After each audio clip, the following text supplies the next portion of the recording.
All right, let's get started. My bad.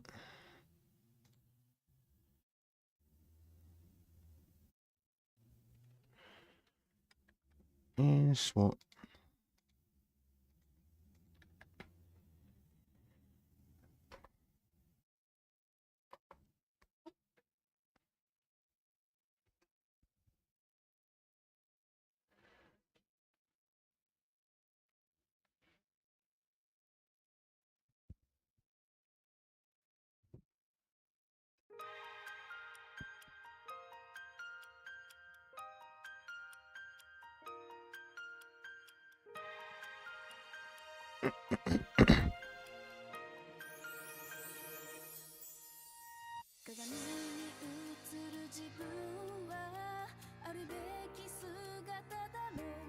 Going up on Kotu.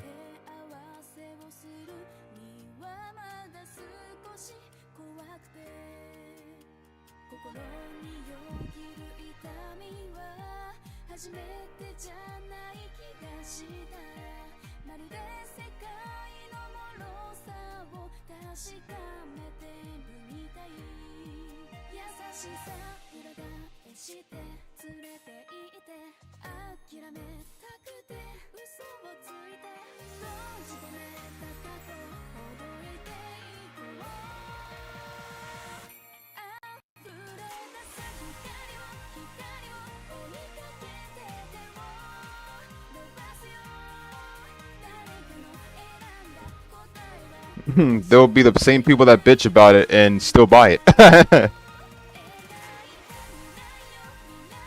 Jokes on them though, cause I don't have to pay for shit. So in a sort of way, in a sort of way I didn't get cucked.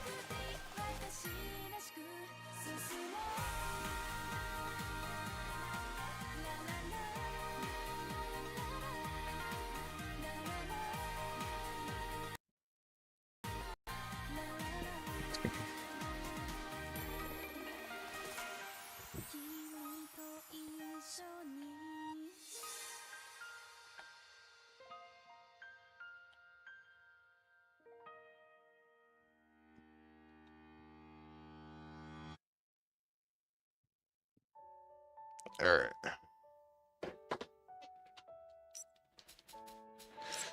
right. Let me check the settings.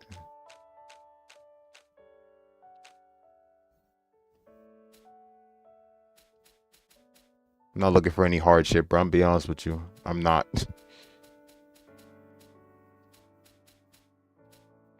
Dash. Use RB to change. Okay, yeah. I think I take it that way. Rotate map. What is the auto rotate? No, wait. That's rotate map. Okay, put that on. Auto select item. Yep. Okay. Save sorting. Let me see. Auto save. Obviously, I want it on. Reflect the transformation animation once per exploration. Once per battle.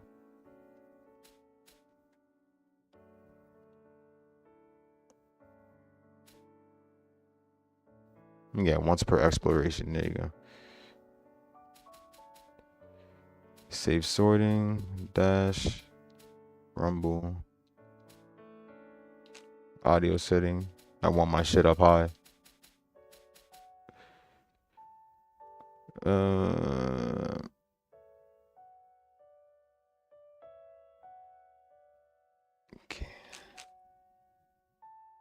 Camera zoom.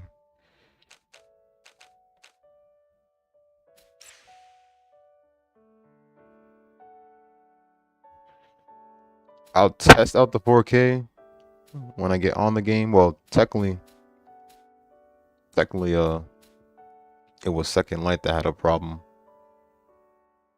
It was Second Light that had a problem with the 4K. Well, the original. But hopefully they fixed it. Frame rate unlimited. Vertical sync. I'll keep everything high and see how it goes. So, long distance. Blending between objects and blah blah blah.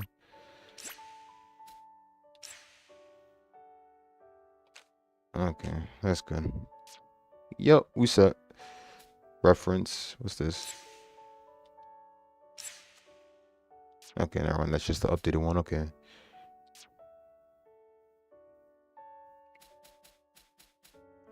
Okay.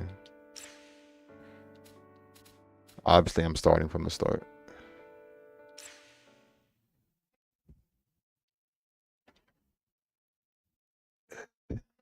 Take me to that beautiful menu.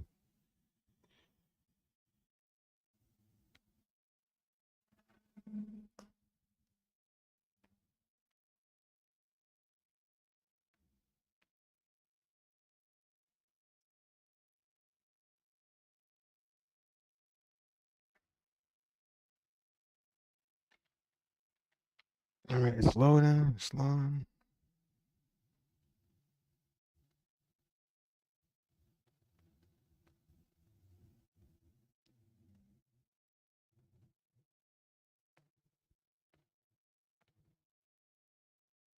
There you go.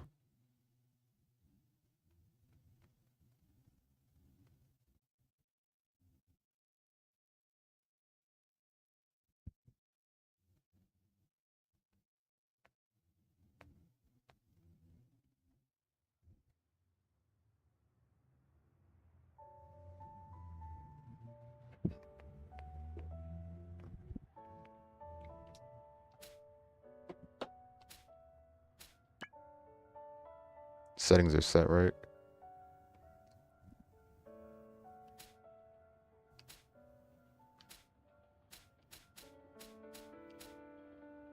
Full screen. Back then, the original could only go up to 1080 due to its current release by the time. But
cutscene's still locked at 30 frames, of course.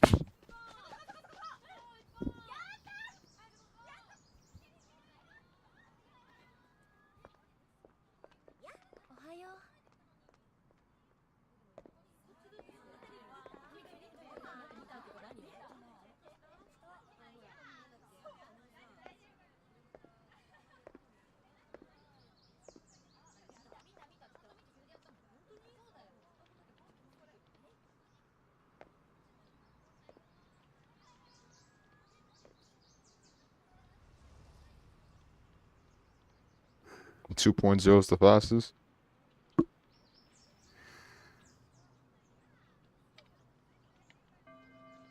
Yeah, they didn't even try. Cutscenes still look the same as they did in the original.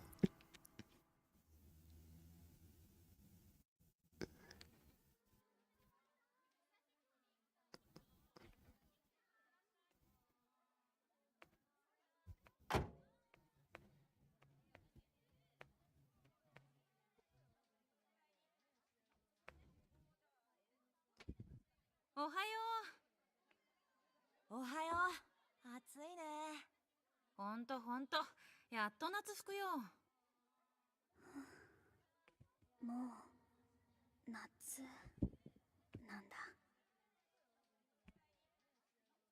結局冬服では一度も来られなかったな。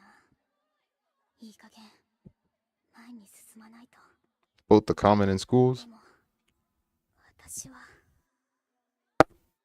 どこへ行けばいいんだろう。 I wouldn't mind just going slow, honestly. Because, like, I never had a problem with the running in this game. It's second light that I had a problem with the running in. Because even when we ran, it was still slow. Plus, it being a big map. まさか職員室は2階だったはずだけど、どっちだっけ。ひとまず歩こう。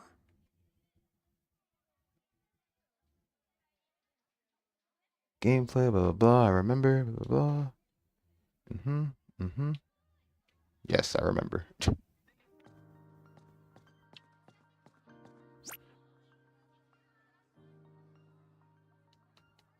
Hold on for a sec real quick. Are they still having a problem with the 4K, dude? Like,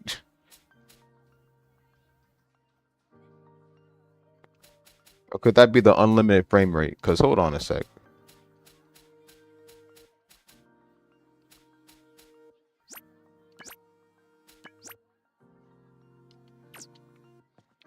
Yeah, okay, hold on a sec. Ain't no way this game's still having problems with 4K running. Nah.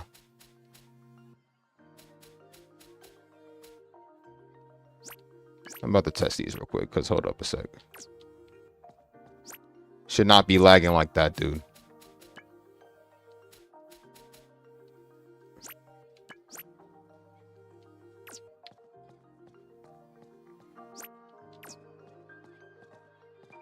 Something is not right.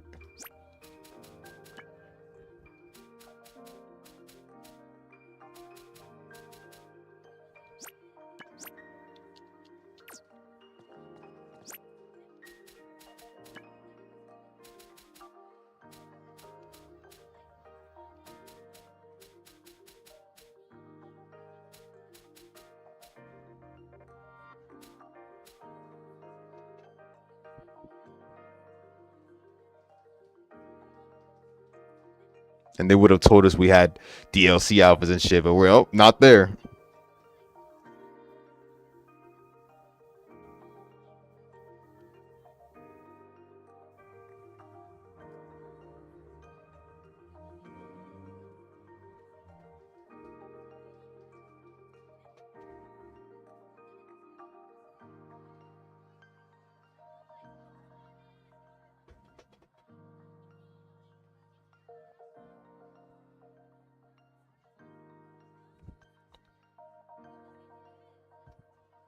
Let me see something.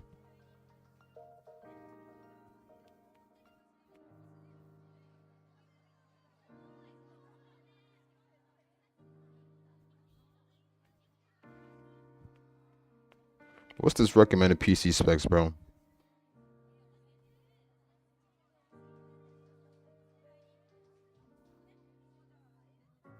So it's not my PC then. It's once again still the collection.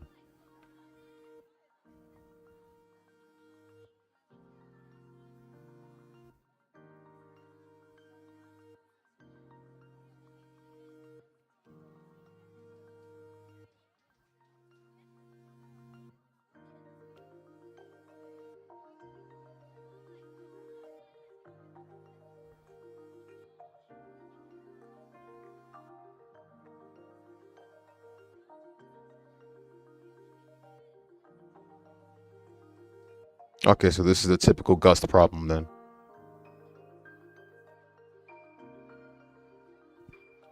So this is a Gust problem. Okay, so it's not mine. Okay, about to say, because my PC is perfectly good, man. There's no way my PC would have problems on 4K. So yeah, I knew it was their problem.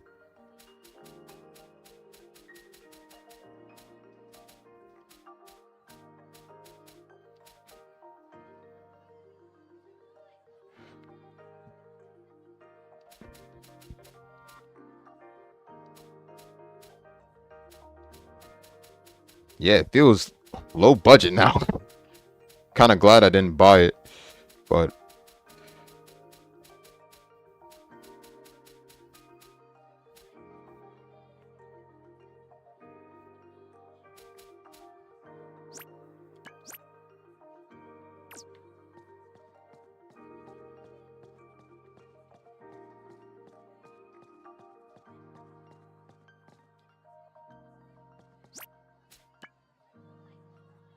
I don't really think I even need all these high settings, to be honest.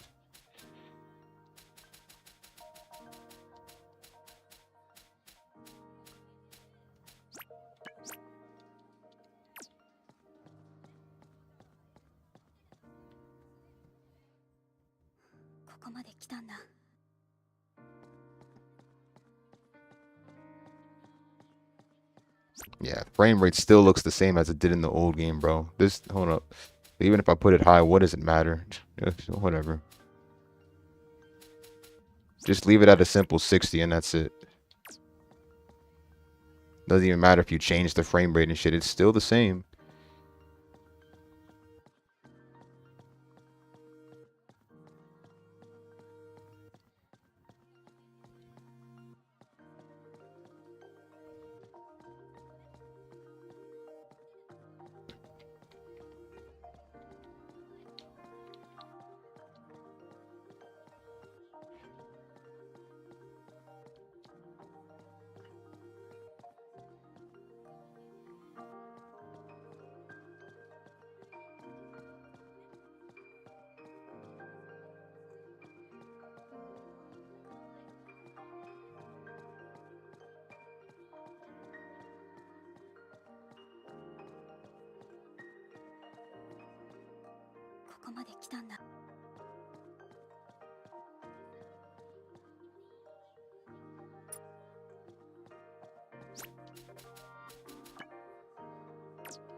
There's nothing that's changed, bro. I think the original was just far better.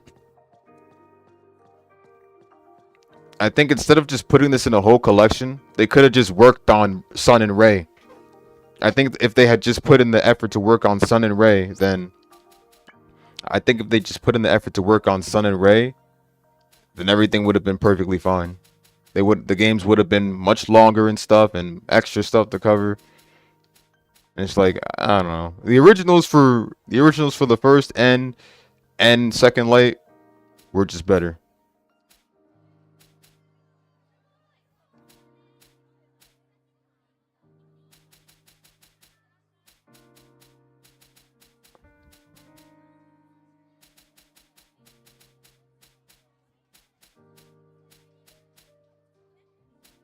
Leave everything at standard, bro. It don't even matter at this point.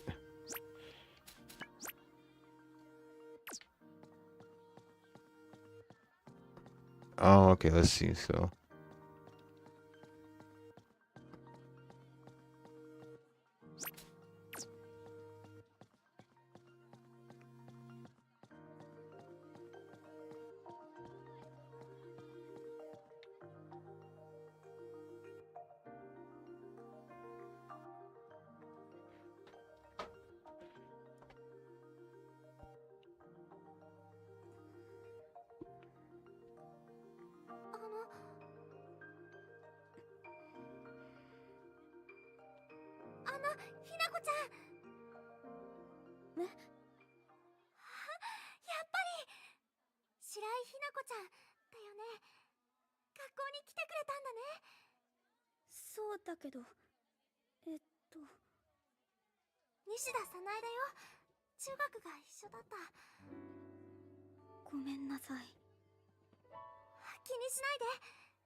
足のこと、偶然だったの。中学の卒業前に先生たちが話してるの聞こえちゃって。私知ってるの。ひなこちゃんが膝の故障でバレエやめたこと。推薦でこの学校の特待科に入るのが決まっていたことも、バレエをやめたから普通科になったことも、全部。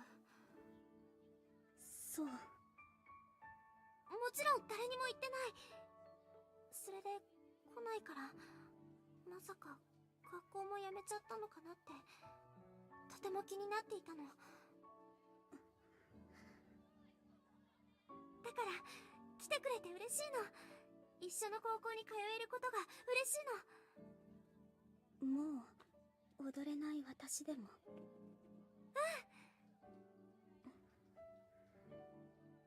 バレエを続けられない私なんて、もう死んでるようなもの。そんなことない。だって幽霊は学校に来ないよ。私ね、中学の頃からひなこちゃんに憧れてたの。だからひなこちゃんと一緒の高校に通えて本当に嬉しいんだ。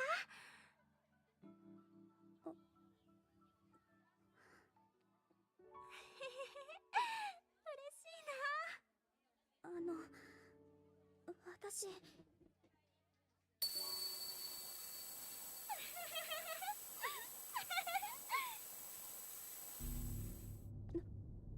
何？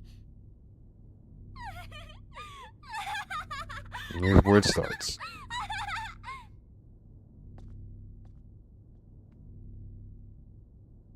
嘘、見えてないの？ Dude, the reflective transformations better at least be 60 frames. Like the cutscenes, like, oh my god. このままじゃかなり危ない気がする。どうすれば。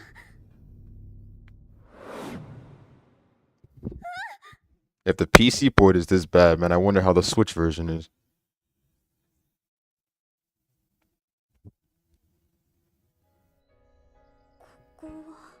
I miss coming to these places, bro.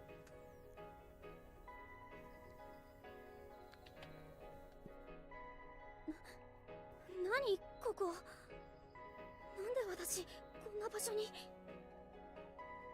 なんなのこの場所。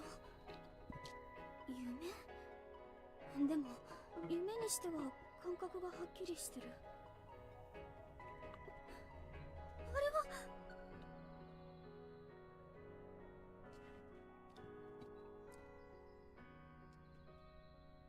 何あれ。生き物なの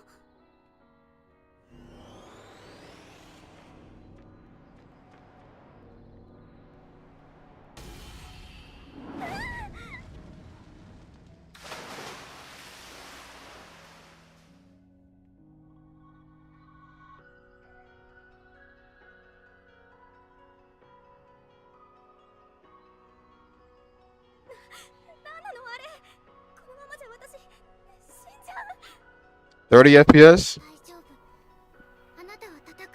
Damn, mixed together with the bad frames as it is, bro, it's probably even more bad.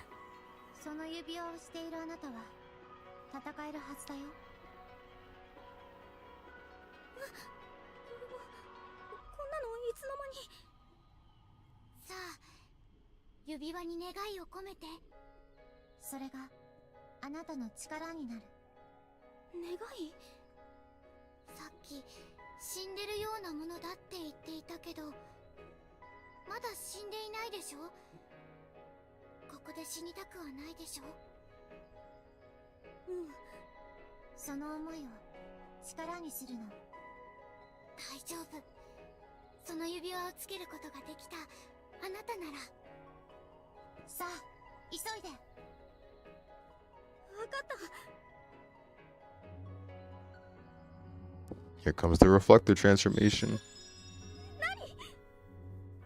Although it's kind of a shame because they haven't told her the full truth yet.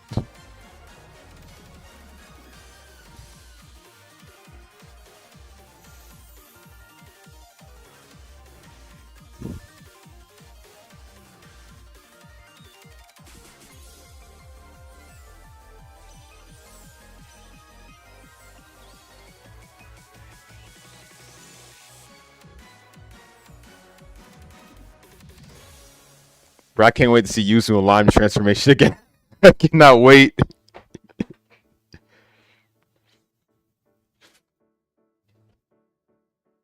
何これ。チュチュ。リフレクター。あなたの力よ。リフレクター。その力で敵を倒して。でも私はもう足が。それに力って何？まさか素手で戦うの？大丈夫。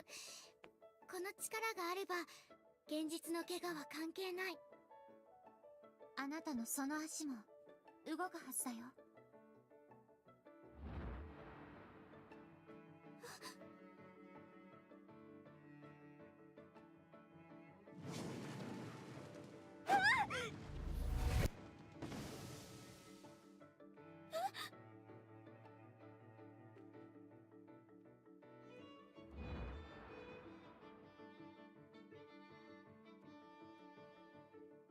足が膝が痛くない。動ける。それに今のジャンプ。さあ早く武器を出して。武器を出す。あなたの思いが力になるとその指輪に。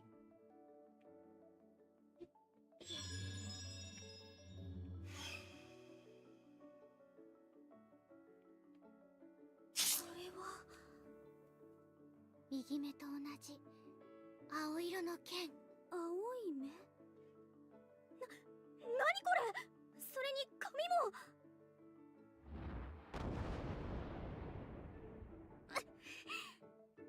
さあ戦って。あなたの力で。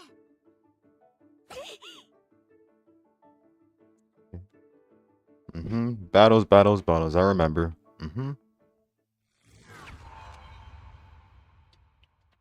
これなら大丈夫そうだね。次はどうしよう。They're not playing the original? Okay, well that's new.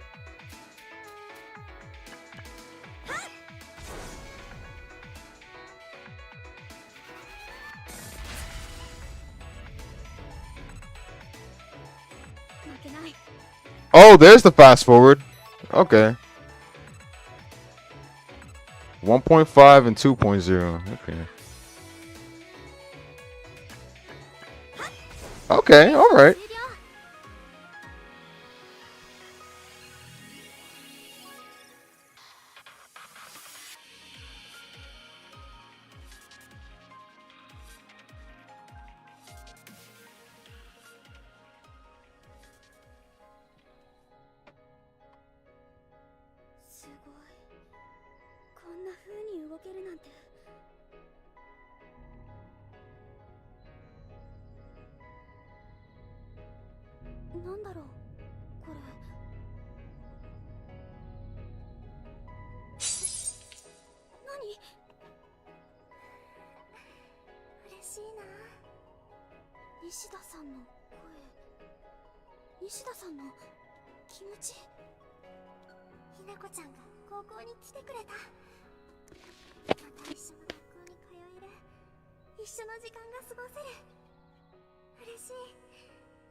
Oh, that's right. They played the original battle soundtrack after the tutorial. Okay.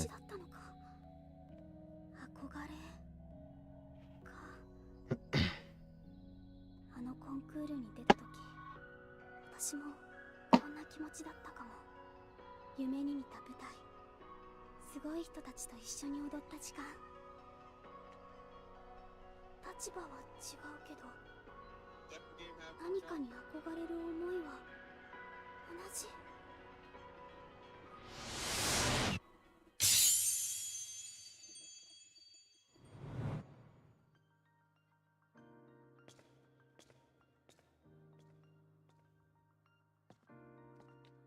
It changes back? Goes back to default settings then? あれ、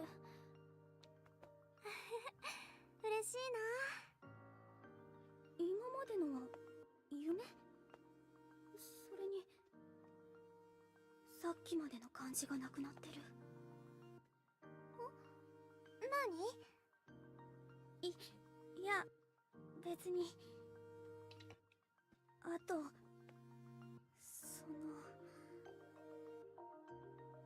ありがとう、西田さん。これから、よろしくね。さなでいいよ。私も勝手にひなこちゃんって呼んでるし。わかった。よろしく、さなえ。私、先生に会わないと。それじゃあ、また後でね。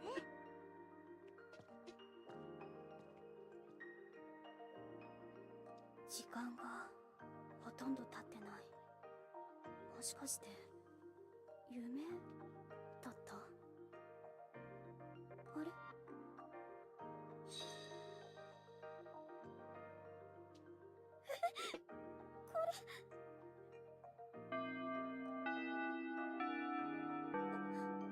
早く入らないと。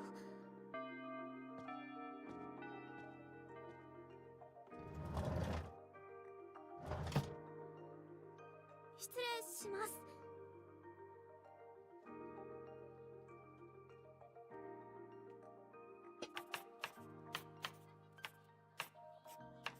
というわけでスタートが少し遅れちゃったけど、今日から一緒に頑張りましょう。白井さん、自己紹介をお願い。白井ひな子です。これからよろしくお願いします。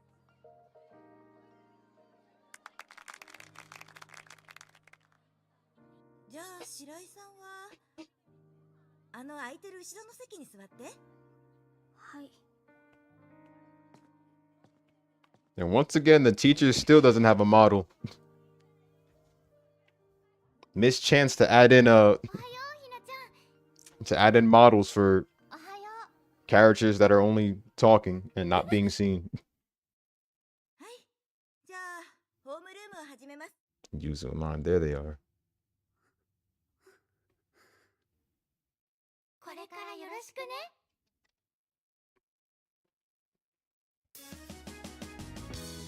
It's the opening. The opening we only see once and don't see before a title screen. Well, then again, Quartet has the opening, so nah.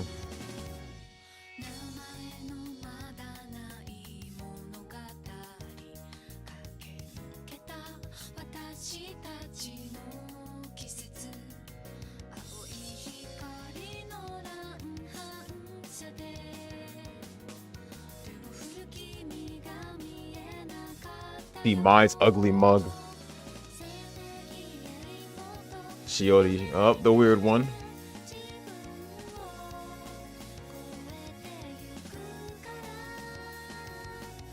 Beauty. Oh, Mao. Here we go. Oh. Miss Special.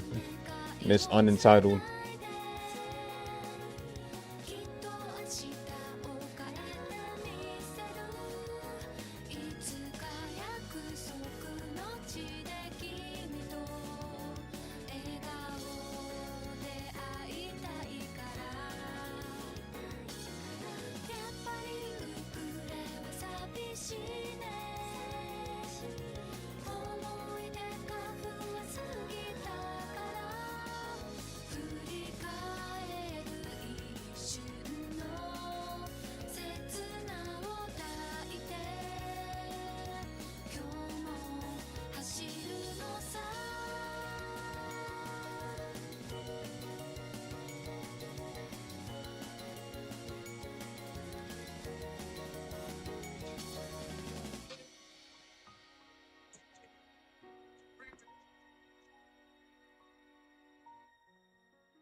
Okay.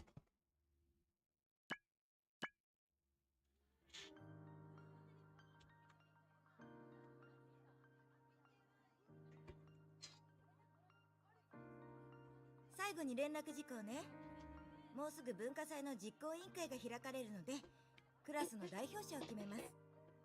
立候補か、まあ推薦でもいいよ。白井さんがいいと思います。 Right off the bat. ゆずきさん、白井さんはまだ学校に来たばかりだから、いきなりは難しいんじゃない？ Oh no, she's gotten her feet wet once before. That was probably wrong to say. No. せっかくならみんなと関わる係になった方が学校に慣れやすいと思います。あっちのクラスも似たような感じだし、いいんじゃないですか？私とゆずきでサポートしますから。ライムさんまで。みんなはどう？別にいいんじゃない？賛成。いいと思います。じゃあ白井さん。I know it was too soon. It was literally too soon and it's still in the middle of the morning.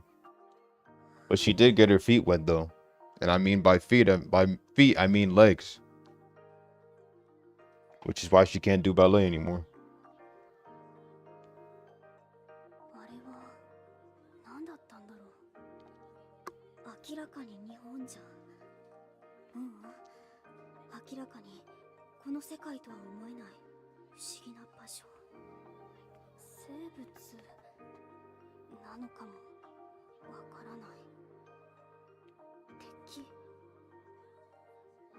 それとこのもう踊れなくなった膝が動いて、ありえないくらい体が自由で力が湧いてきて、しかもあんな姿に変身して、ほんと非現実的だよね。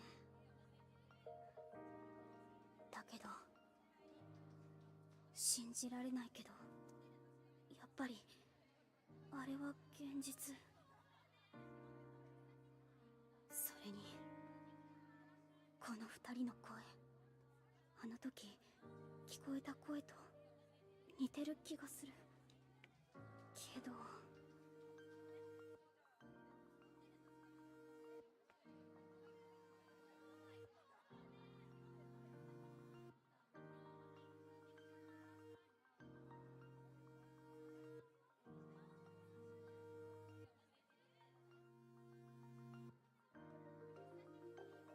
ひなちゃん、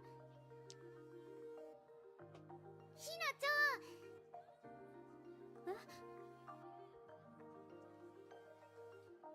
ねえ、一緒にお昼食べよう。いつの間にひなちゃんになったの？いいじゃん別に。あ、ゆずのことはゆずって呼んでね。ライムもライムでいいよ。それより早くお昼食べようよ。屋上行ってるから早く来てね。それじゃあ待ってるね、ひなちゃん。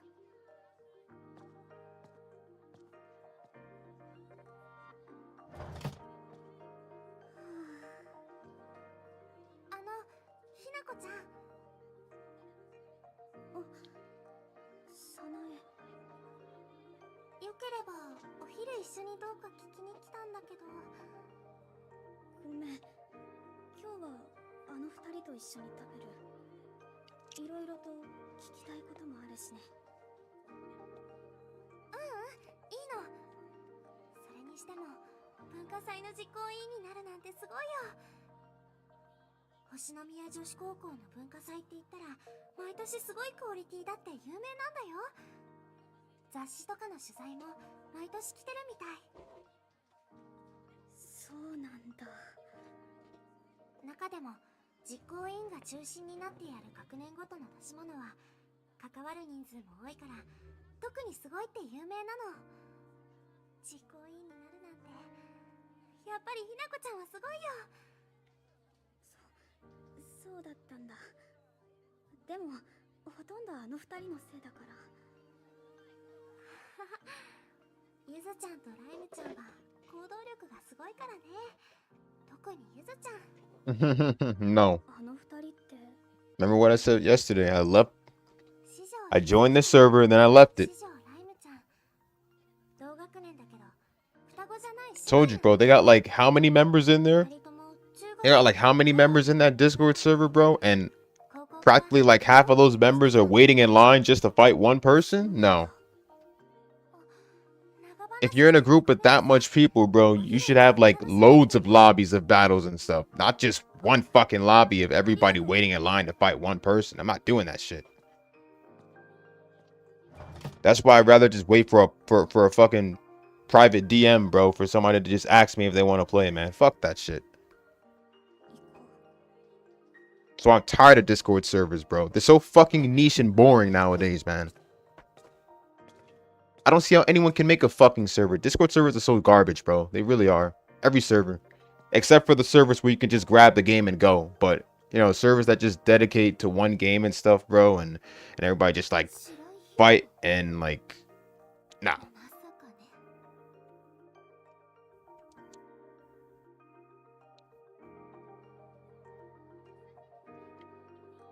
I don't have time to wait. I don't have fucking time to literally wait for you to be ready to fight. No.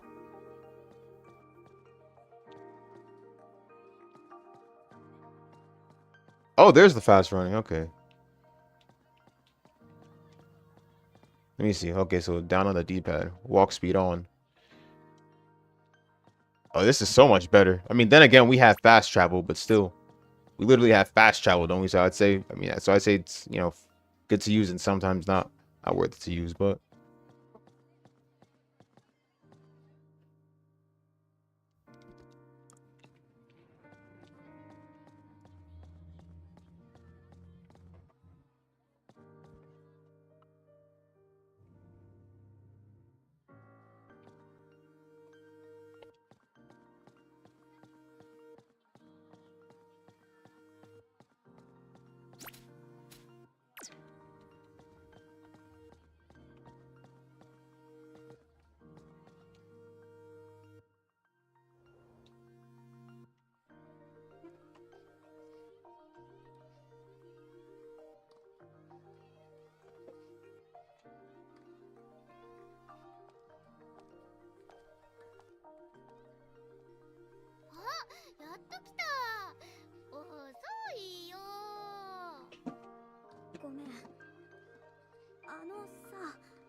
れでどういう感じなの？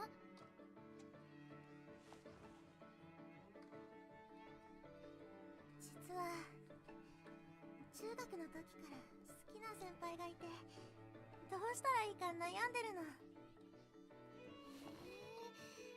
その先輩ってどんな人なの？テニス部のエースでキャプテンしてた人なの。地区大会でいつも優勝してて、都大会でもシードの選手なんだ。すっごい超テニス強いじゃん。そうなの。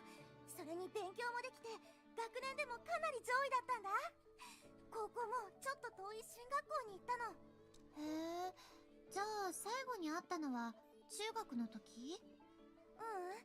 たまに後輩を教えるために練習に来てたよ。その時に少しお話しするくらいかな。あと、たまにスマホで連絡してるよ。たまになんだ。だって先輩忙しいだろうし、あんまり頻繁に連絡したら迷惑かなって。へえ。それで結局悩みは何なの？先輩にね、告白しようと思うの。おお、いいねいいね。それで？けど、どうやって伝えればいいかわかんなくて。手紙とかは？でも同じ学校じゃないし。確かに手渡しなら直接言うのと変わらないか。 Oh no, I totally agree with you. ポストに入れるのはストーカーみたいじゃない？ I totally agree with you. なんかあれだし。 That's why I don't try to add too many friends, man. それは仲いい友達にも言われたんだけど。 I remember there were times where I were in like certain Discord groups, and it's like I always get into a conflict with some random ass motherfucker, or at least like one person who was at least my friend once, and I just like removed them after that. It was like, 何かないかなって思って。普通に直接言うのはダメなの？ that's why I don't like. That's another reason I don't want to be in servers, bro. It's like you just get in a fight with that one person, and the tension becomes so weird in that Discord, and it's like tension becomes so weird, and you don't even know what to say afterwards. You just stay quiet and just like, I mean, yeah, there's blocking. Blocking is a way that works too, but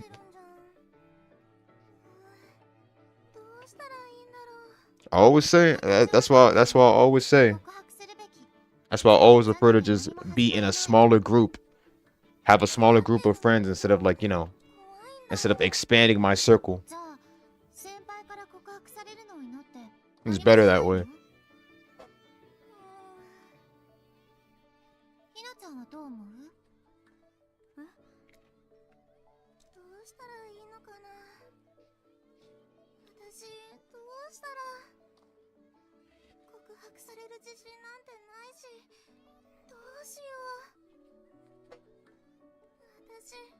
Yep, here she goes into the despair. そんなの知らないよ。二人の気持ちなんてわかんないし。 Don't say that. Ooh, that just made things worse. 他人に頼るのは間違ってる。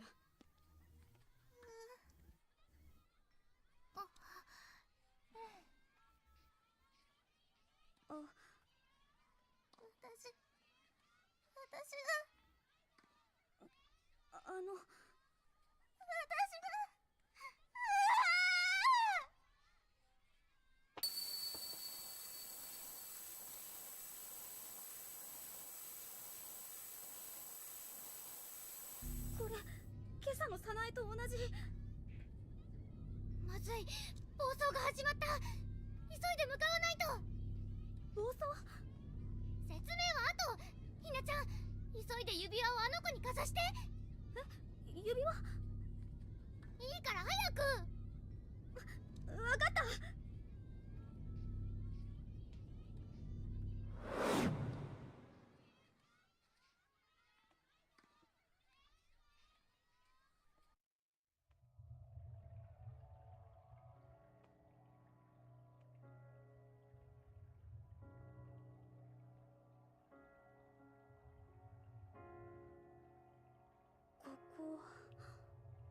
ここはコモン。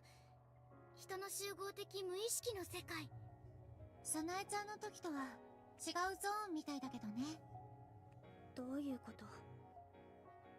集合的無意識っていうのはね、人がそれぞれ持ってるコンプレックスのさらに奥にある無意識なの。無意識はその人の経験とか生活する環境から大きな影響を受けてるんだけど、その奥底には共通したベースがあるの。そのベースが具現化したのがここ、コモンだよ。簡単に言うと、ここは全人類の感情でできた世界。コモンは大きく4つのゾーンに分かれていて、それぞれ違う感情が元になっているの。今回は悲しみの感情でできたゾーンみたい。そういうこと。なんとなくわかった。けど、どうして早苗の時と違うってあなたたちが知ってるの？簡単だよ。あの時ゆずたちも見てただけ。やっぱりあの時の声はあなたたちだったんだ。うん。学校に来てからひなちゃんのことをずっと見てたから、ゆずたちはずっと待ってたの。ひなちゃんのこと、一緒に世界を守るために。私も待ってた。それに世界ってどういうことなの？こ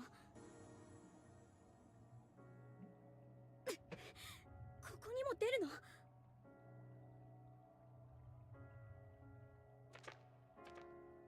ょっと！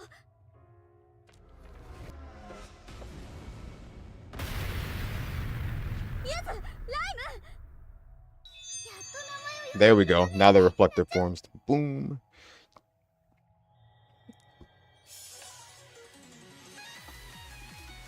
A shame though, because we only see these once. And they're so fucking beautiful.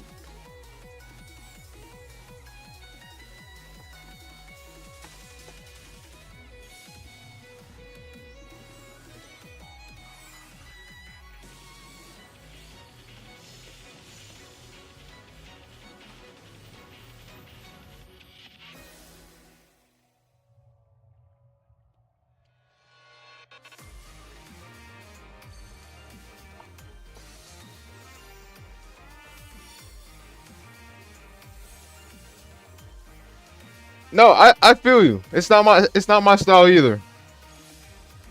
Bro, it's like we all have so many games, bro. We're not gonna be on that one game for like we're not gonna be on that one game every day for hours and shit like that, you know.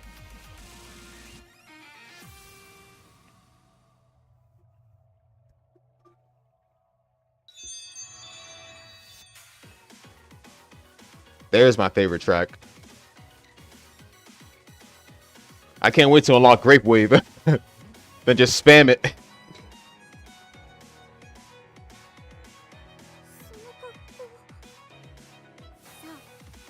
ライムたちのリフレクターなの。あ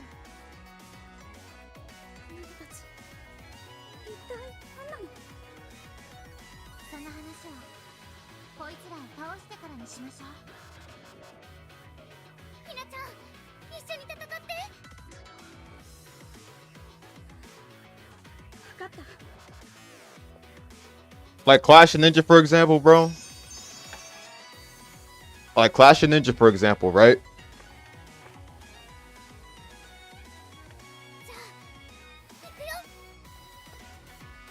Remember, I used to be on Clash of Ninja like every day, and I used to be on it like every day, but now I'm not on it all the time because I've done practically everyone on Score Attack, Time Attack, and everything. That I only hop on it usually like once a month or every couple weeks or so, but not every day, bro. I'll be honest with you, bro. I got to like do everything I wanted on Clash of Ninja. Now I'm just typically bored of it.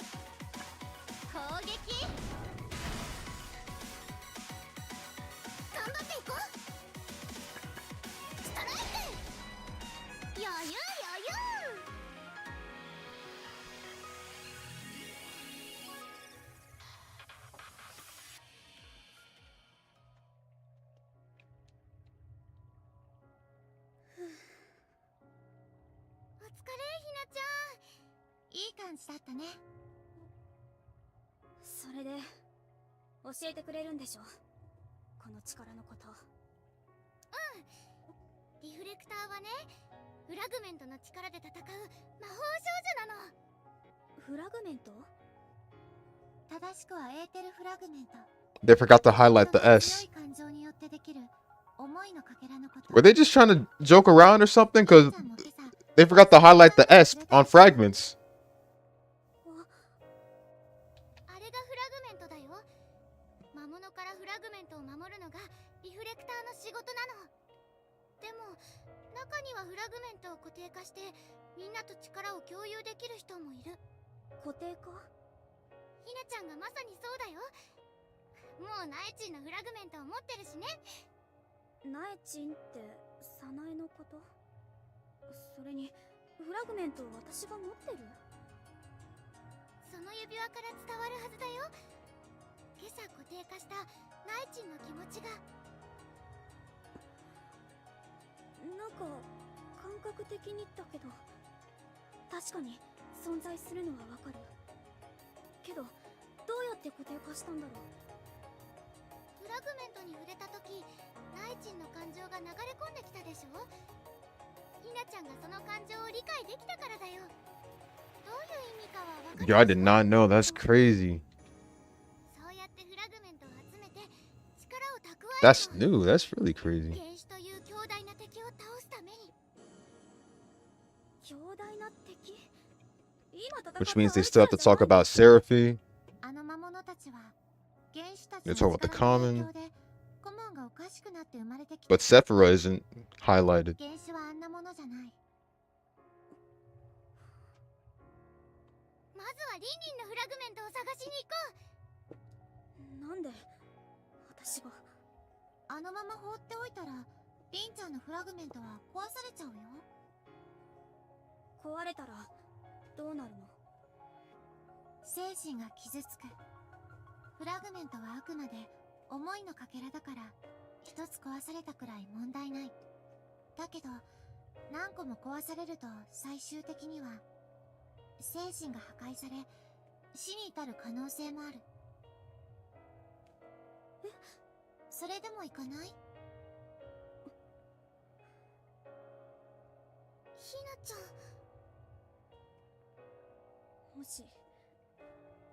もし顧問で魔物にやられたらどうなるの？現実世界に戻されるだけ。特にリスクはない。分かった、行く。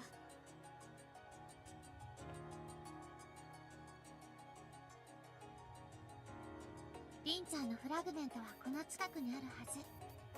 急ぎましょう。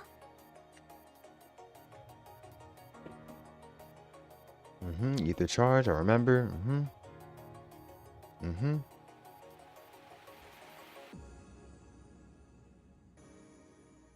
About leveling up. Yep, the growth points. And they can also be attained through bond events and blah blah blah.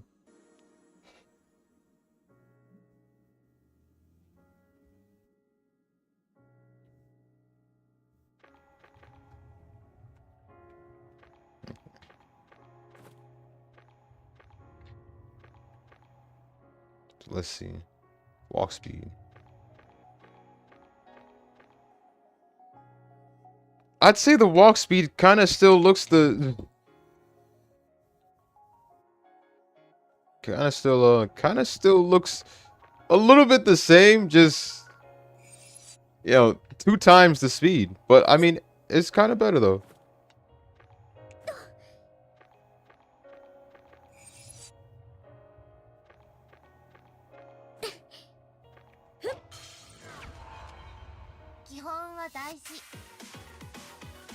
Bro, it's gotta stop showing the cursor. Come on, man. Freaking mouse cursor keeps popping up, man.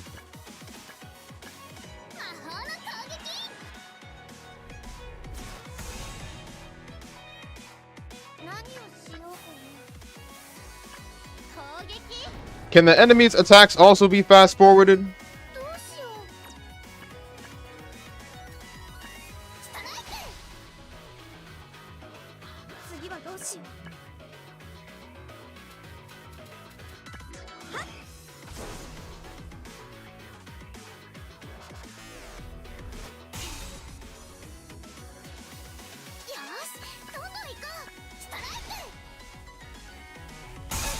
Okay, that's トラ good. さんどうする？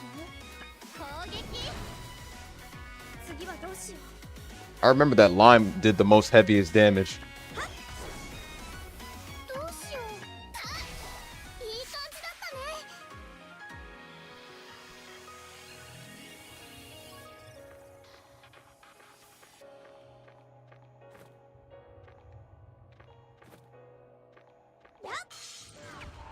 う。いつも通り落ち着いて。どうしよう。えい。何をしよう。痛い。負けない。よし、ストライク。余裕余裕。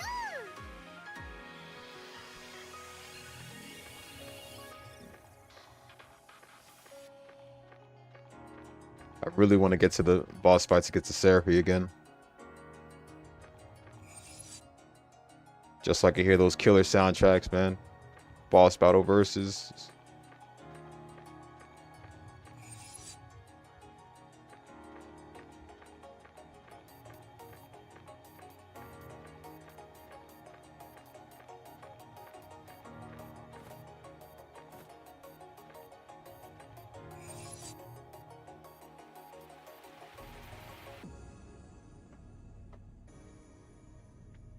Ata, なんであれがリンのだってわかるの？いや、わかんないよ。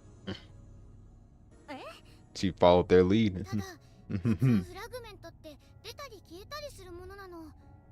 人の感情なんてすぐ変わるから。だから、ああしてずっと残ってて、しかも魔物に囲まれてるフラグメントは Okay, okay, my bad. Now I see it. The terminology. Okay. And it pauses while we press on it. Okay. Official name is Ether Fragment.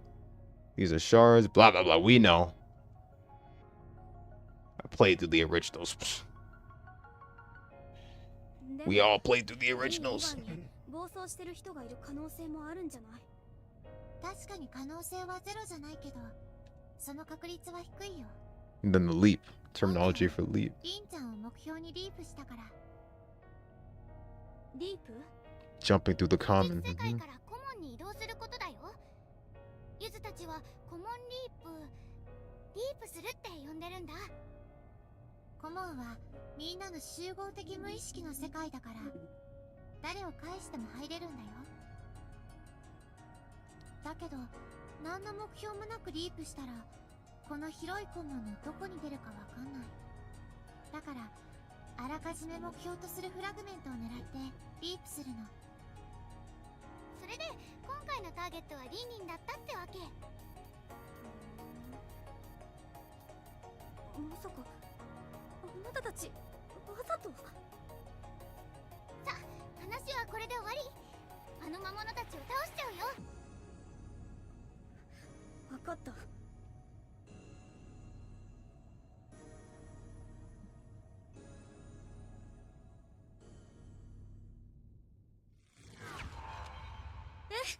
これなら。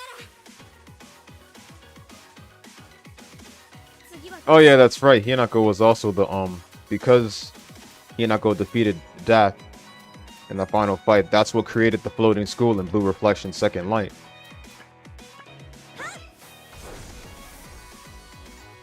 よし、どんどん行こ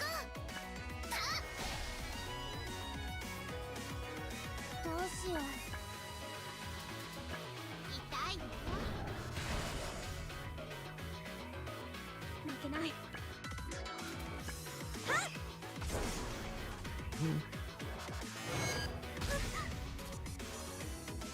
し、どんどん行こう。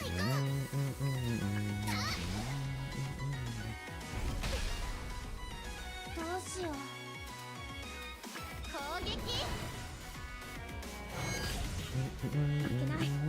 頑張っていこう。えい、お疲れお疲れ。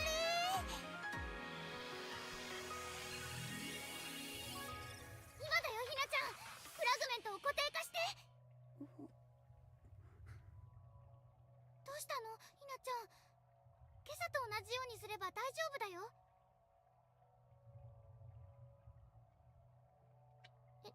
ひひなちゃん Here we go. もしかして不安？今度は失敗するんじゃないかって。図星ね。だってさっき私のせいでリンはそれなのに理解することなんて。大丈夫だよひなちゃん。この付近の魔物は倒しちゃったから、もうリンリンの暴走は収まってきてるはず。ひなちゃんが固定化に失敗したとしても、リンリンが傷つくことはないよ。Ah, man. So I guess I gotta be ignoring the craft system once again. 無理に固定化しなくてもいいんじゃ。Some of those craft quests were a bit difficult for me. 気まずいままでずっと避けていくことになるよ。それでもいいの？それはフラグメントのリンリンの声をちゃんと聞いてみて。どんな思いで相談したのか、なんで暴走しちゃったのか、まずは聞かなきゃ何も始まらないよ。分かった。やってみる。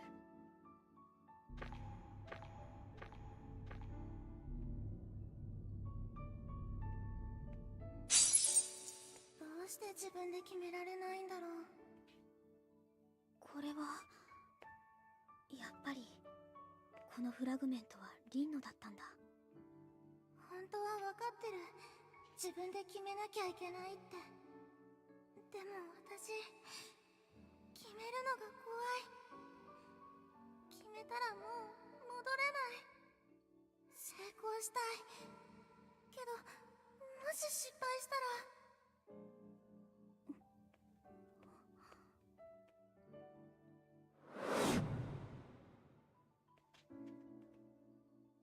私も一緒なのかも。ずっと決断できなかった。怪我してバレエを失った時、バレエのない人生を生きるって決められなかった。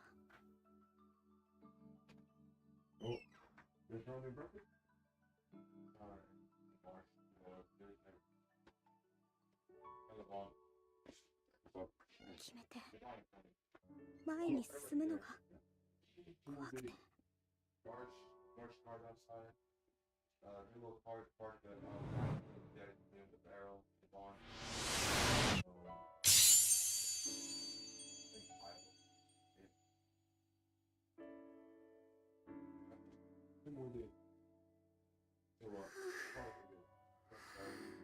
できた。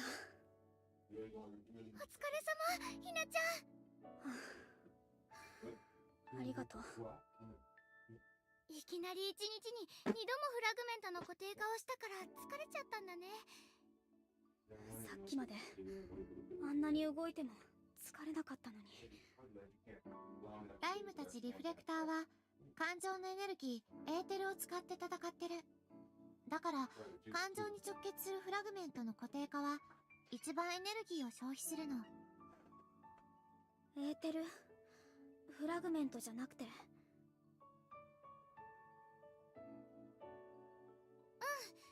エーテルは活動するのに絶対になきゃいけない空気みたいなもの。ふん。じゃあそろそろ戻ろう。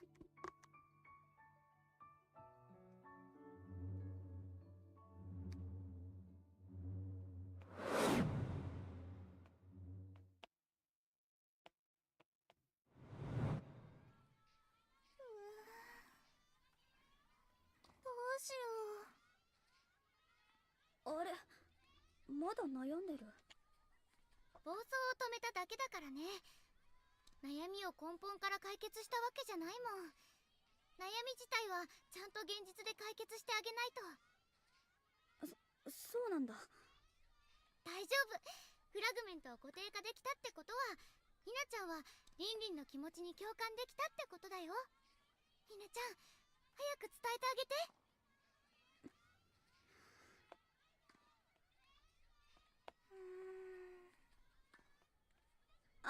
さ、やっぱり先輩と会うところから始めるしかないと思う。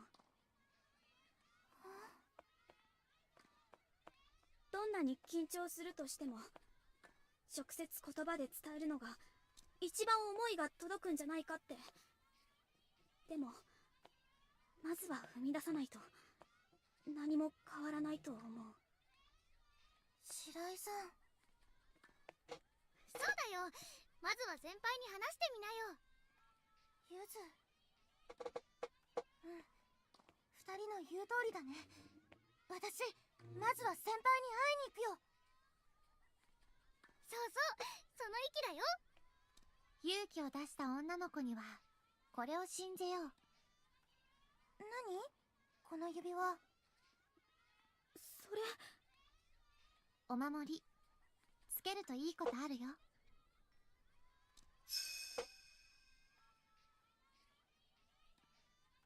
ライム、ありがとう。じゃあ早速メールの文を考えてみる。それと。何？白井さん。私のことはひなこでいいから。わかった。じゃあね、ひなこ。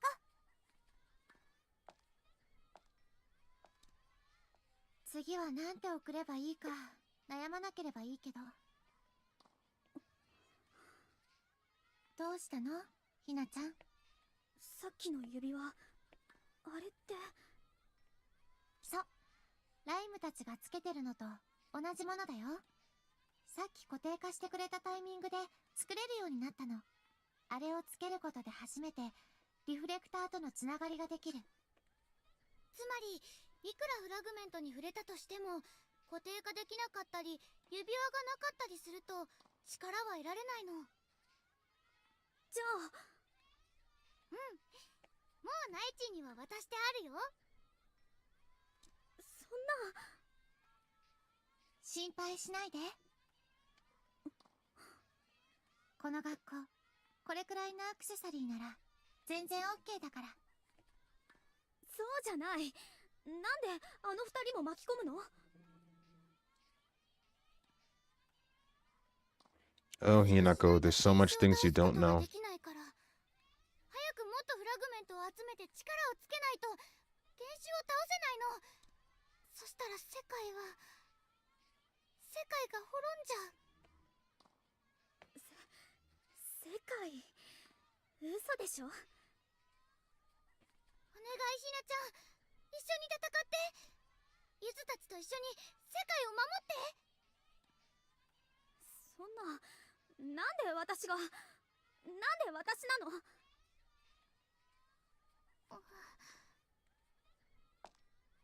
戦ってくれたら報酬だってあるのに。 Oh, they're lying to her. 報酬？うん。リフレクターとして戦って全ての原種を倒せれば You'll be able to do ballet again and your leg will be fine. Don't lie to them. You already spoke the truth though and told her everything that they're fucking lying to you. 心から願うことが一つだけ叶う。戦いが終わると世界は元あったように戻されるんだけど、その時勝者の願いを一つだけ汲み取って望むような変化が起こる。それって何でも願いが叶うってことでしょ。ひなちゃんの願いは何？それは。やばい、急いで教室に戻ろう。次の先生遅刻に厳しいんだ。どのみち今日はもう力を使いすぎてるから活動は無理だし、この話はまた明日にしましょう。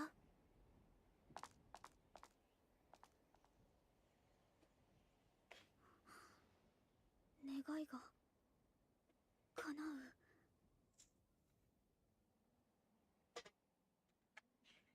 ライム、 Y'all lied.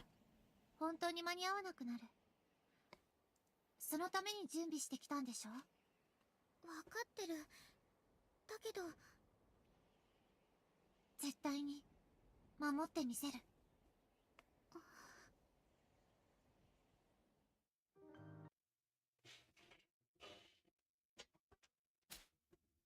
I forgot how fast the first couple chapters were.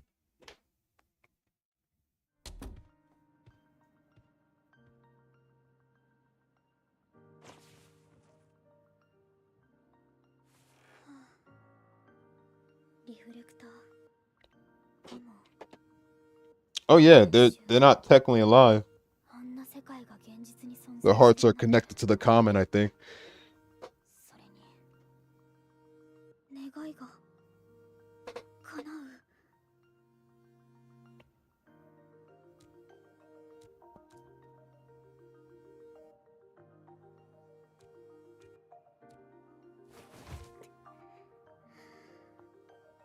一体あの世界ではあんなに動けたのに、私の願いは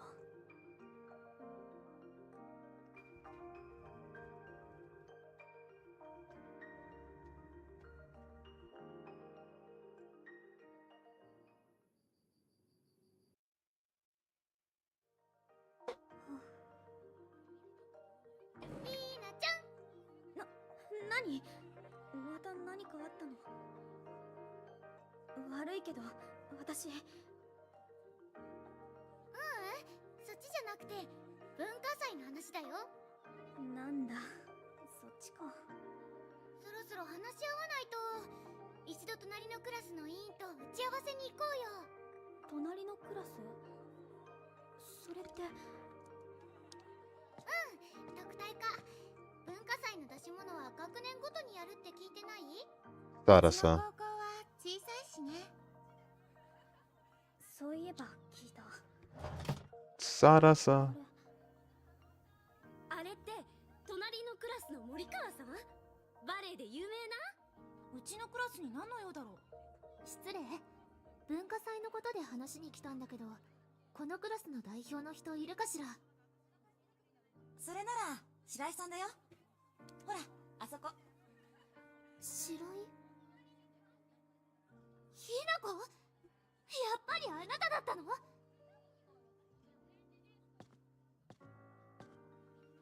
そろそ同じ高校だったんだ。それはこちらのセリフ。なんであなたがここに？しかもなんで普通かなんかにいるの？それは。文化祭の話ね。じゃあ廊下に行こうか。ほらひなちゃんも一緒に。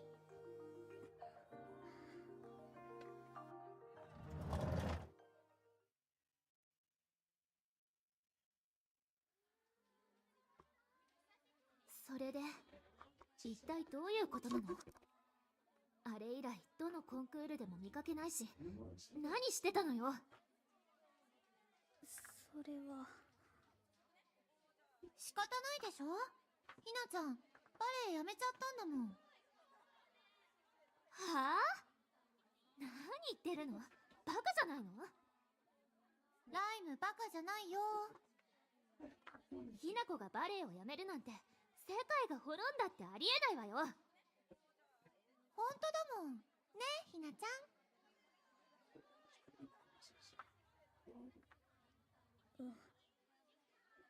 嘘でしょ。あの子が勝手に言ってるだけよね。ね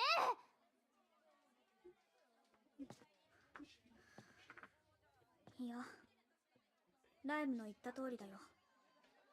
私はもう。どうして？あなたあんなに踊れたのに。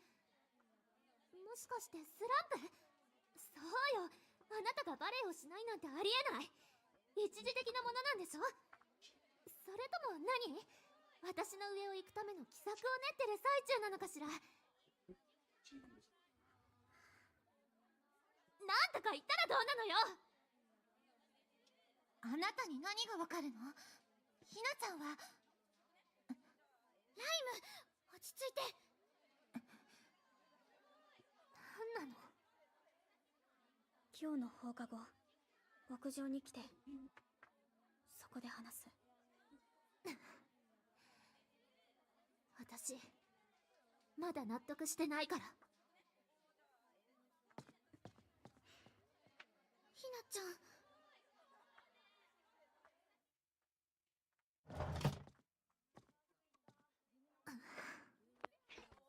何なの？の子がバレエをやめる？そんなのあるわけないじゃない。あっていいわけない。どうしたの？そんなに怒って。珍しいわね。Mm-hmm. Mao. Oh my マオ、 god. 今日は学校に来てたの？今来たばかりよ。今朝新幹線で戻ってきたところ。天才子役も大変ね。 She may be normal now, man, but watch when she. さすがにこの年になると、もう子役とは言えないわ。 Here she go.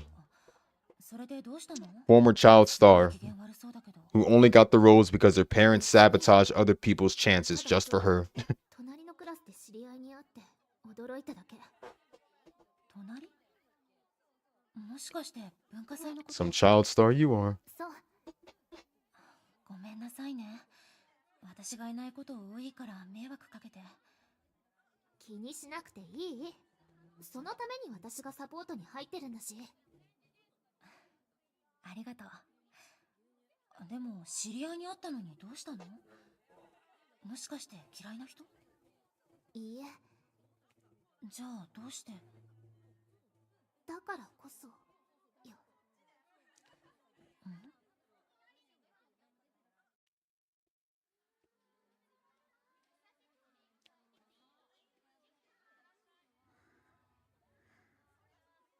ひなちゃん、一緒に行こうか？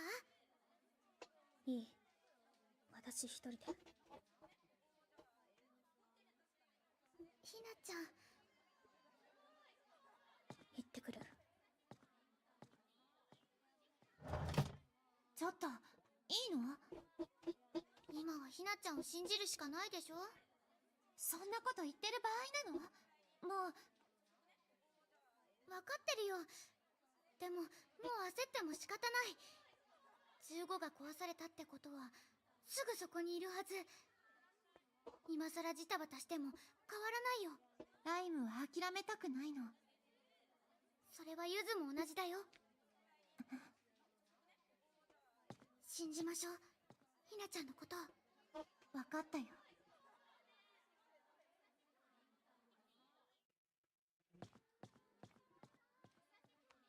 白井さん？そうだけど。あなたは？私は蜷川真央。サラサのクラスメートで文化祭の実行委員よ。あ、そうなんだ。嘘。今日蜷川さんいる日だ Here we go with the dick riding. 地方ロケからもう戻ってたのね。ロケ？私こう見えて女優してるの知らない？ごめん。私、あんまりテレビとか見ないから。気にしないで。私もまだまだね。白井さんのような人でもわかるくらい有名になるように頑張る。Oh no. She say that now, man, but later on, すごい。 she gonna be pulling a 360. そうそう。近いうちに出し物の話し合いをすることになると思うけど、その時はよろしくね。うん。それとサラサなら急いで教室を出て行ったわよ。あなたのことを待ってると思うから早く行ってあげてね。それじゃ。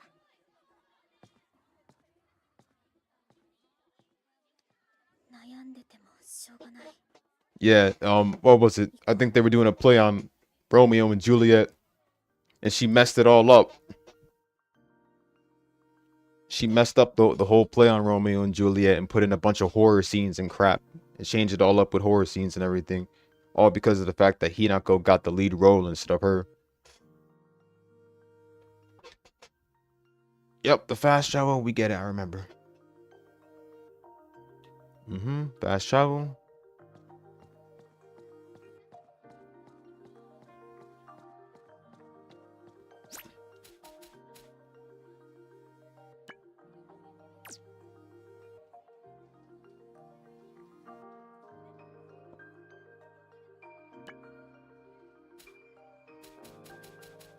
So I guess 4K's out of the question, bro, since they still haven't fixed that. I'll put everything high in that case. Who gives a fuck?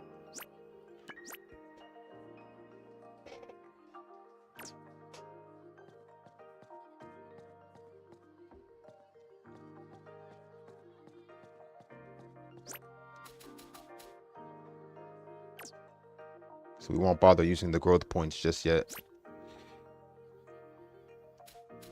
I'd like to do some bond events.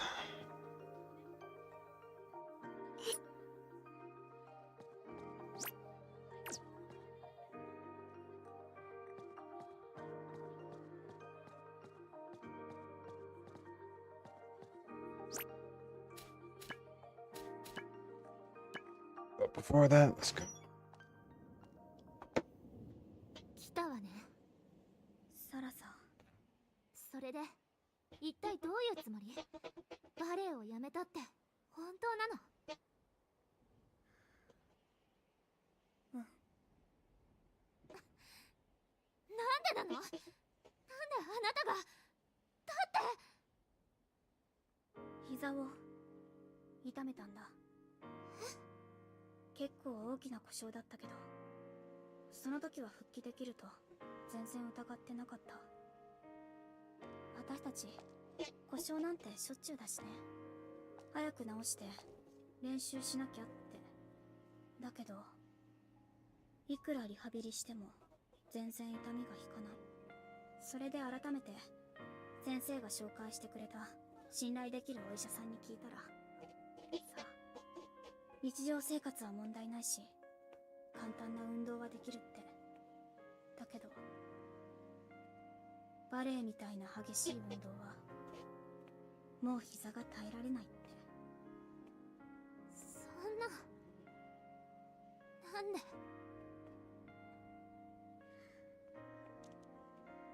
なの？そんなことで諦めたって言うの？そんなこと。私だって諦めたくなかった。ずっとバレエを踊りたかった。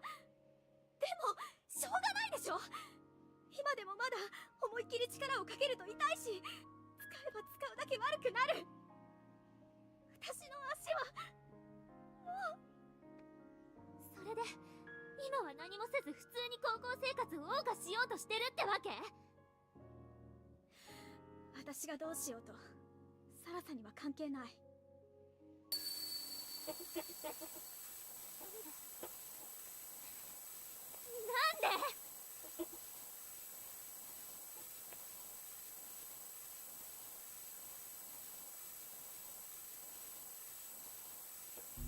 サラさん、なんでひなちゃん。二人ともサラさんが。やっぱり暴走してる。急いで顧問に行こう。ひなちゃん。わかった。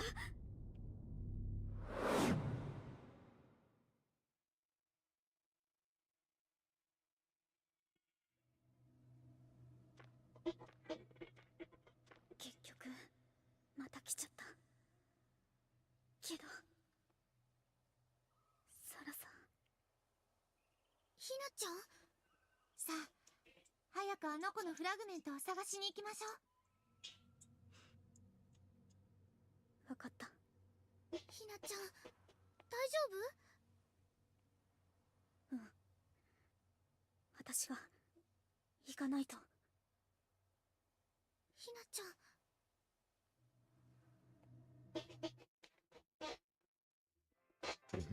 Fragment, blah, blah. I get it. I remember. Leaping across, jumping across, blah, blah.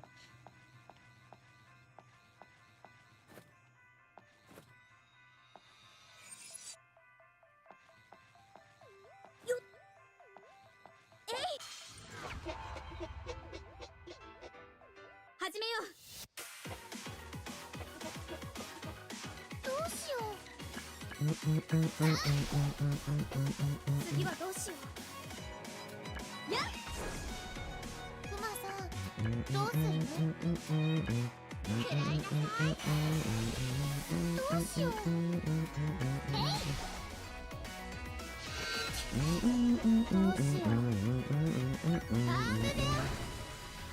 次はどうしよう。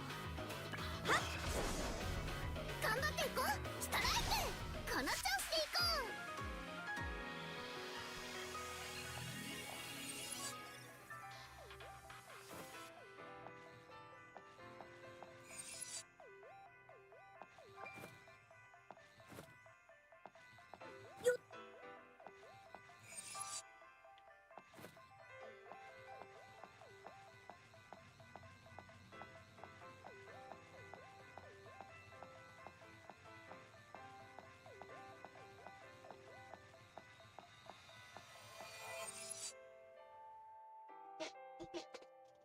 あれかな、ちょうど魔物はいないみたいね。ひなちゃん、急いで固定化しちゃって。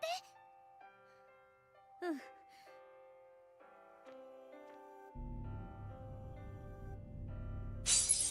でひな子がバレエをやめる？初めてひな子がバレエをしてるのを見たとき、私もあんな風に踊れるようになりたいと思った。今までいろんなダンスをやってきたけど、そんな風に思ったのは初めてだった。だからこそ勝ちたいと思ってたのに。サラさ、だからあんなに怒って。なのにこんなことになるなんて。サラさ、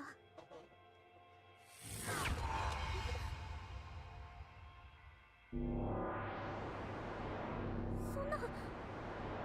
ひなちゃん、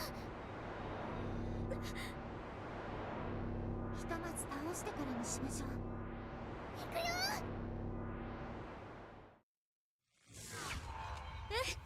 これなら。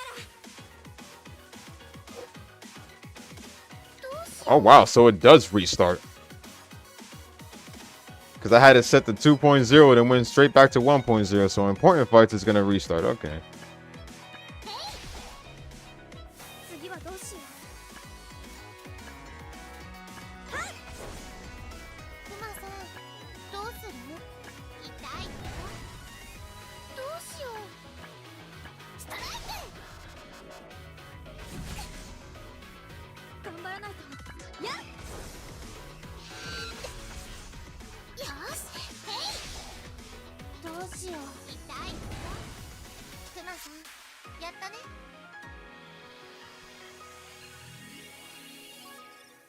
これで邪魔者はいなくなったね。ひなちゃん、お願い。でもさっきのはひなちゃんがあの子の感情を理解できてなかったからうまくいかなかった。もう一度気持ちを受け止めて、耳を澄ませてみて。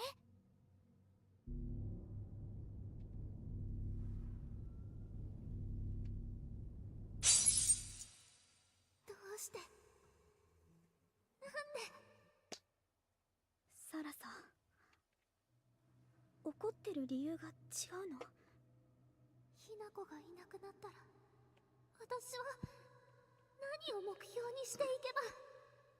Without a rival, it's all pointless.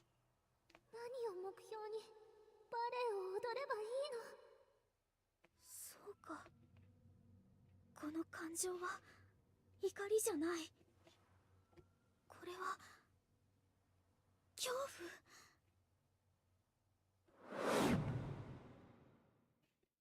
バレエのない生活ってどうすれば。そんなの死んでるのと変わんないよ。私は何を目標に生きれば。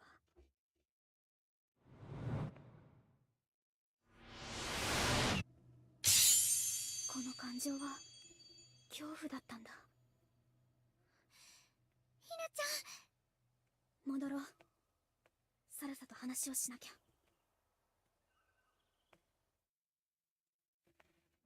なんでなの？サラサ、あのさ。There it is. これは Our first boss. もうなの？ Our first Seraphie. もうって何が？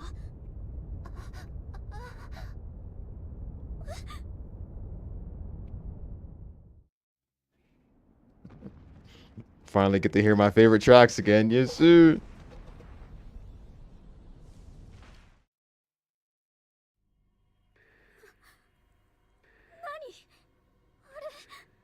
あれが原種だよ。あれがあんなのと戦うの？そうだよ。どうやって？ひなこちゃん。その絵、リン。よかった。ひなこたちは無事だったんだね。どういう意味？大変なの。分かってる。あいつのことだよね。それだけじゃないの。私たち以外みんな動かなくなっちゃったの。どういうこと？わからない。けどあの化け物が急に現れたと思ったら他のみんなが動かなくなってて。まさか。サラさん、大丈夫だよ。みんなは時間が止まってるだけ。原種がもうここまで来たからね。今は顧問にいるのと同じような状態。じゃあなんで二人は？指輪をしてるから。それでリフレクターの力が流れ込んで顧問の力を共有してるから。だからこうして指輪をつければ。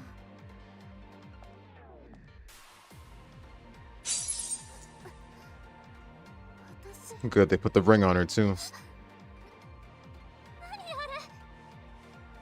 こうなるってわけ。みんなお願い。あいつを倒せるのはゆずたちだけなの。力を貸して。俺と戦う？そんなの無理だよ。大丈夫。そのための力。 Oh yeah. That's right, man. 70 years of toy animation. その姿は。なんで現実でも変身できるの？原種が来たから。 They've covered so much classics. エーテル Dragon Ball, リフレ of クターの course. 力を使えるようになってるの。 Fist of the North Star. ママちゃん Saint Seiya. にやられて死んじゃう。お願い。 Do I have to keep going? でもどうやって One Piece. その指輪にはみんなの思いの力が詰まってる。それを使えば一部だけどその力が使えるの。何を言って。あ、何か感じる。これを使えばいいの？お願い。ゆずたちを助けて。ひなちゃん。分かった。どのみちここで戦わないと死んじゃうんだし、やってみるよ。ありがとう。それじゃあグラウンドで迎撃しよう。 All right.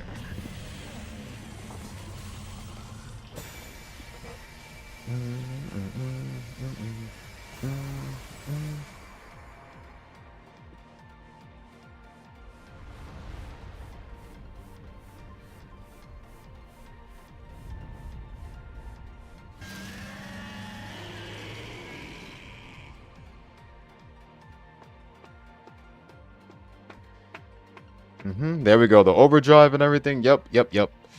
I remember. Yep. The support.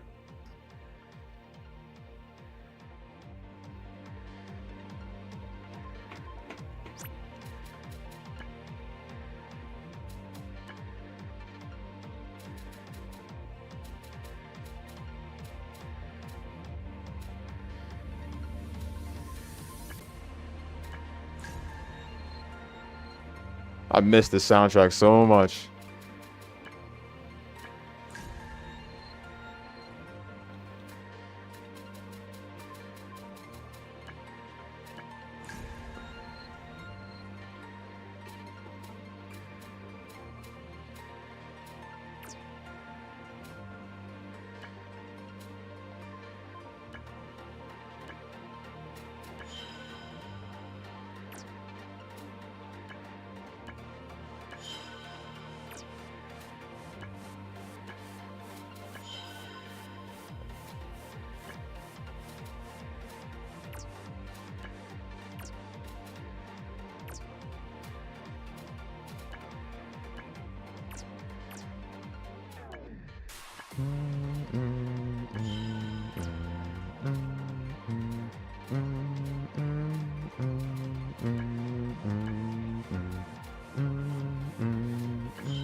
All right, down to the bottom. Let's go.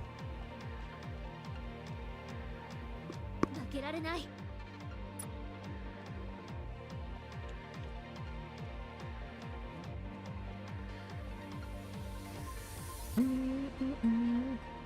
Oh yeah, that's right. They're all froze. Yup, they're froze. Let me see. Everyone's froze because they're not wearing the rings. So time froze for them.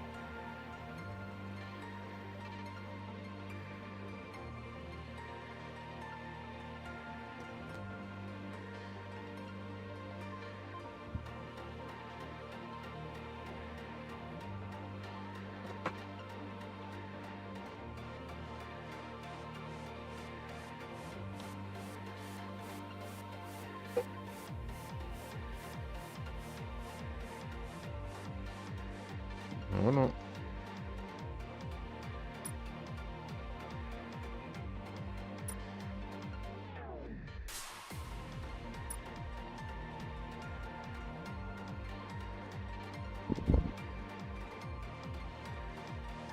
That must have been the autosave symbol up top on the upper left. Okay.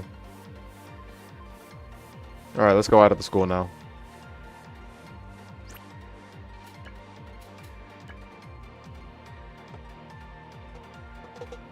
Alright, let's put our supports on. So Sadasa. Pull it there.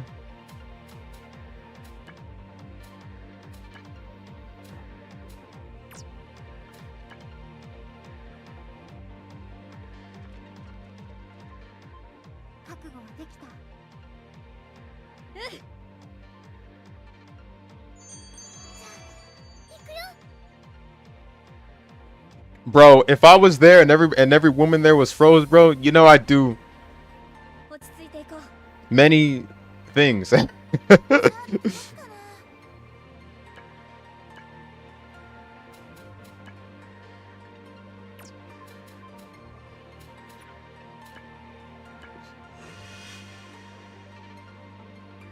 ーテルに気をつけて。 Like if any guy were in that position, bro. Oh crap. I see the dialogue is also updated too. We got the little text boxes there too. Hold on. Yeah, any guy in that position would have probably like taken the chance to, you know, at least get one last grab of heaven. まだまだこれから気をつけよう。まだ戦いは始まったばかりよ。気をつけて。序盤だけど油断は禁物だよ。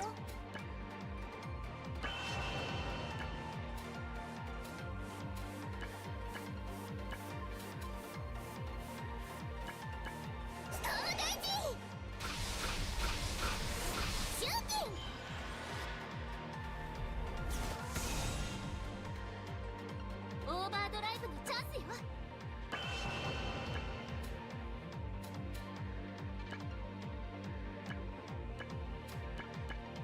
魔法の力だ。力を貯めて。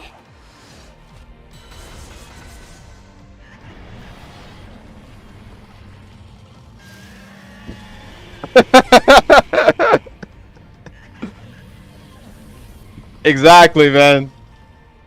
The best glimpse of heaven, the best chance that every guy will ever have before they die, bro, is at least getting some. ちょっとやばいね。 Oh, here comes my beat.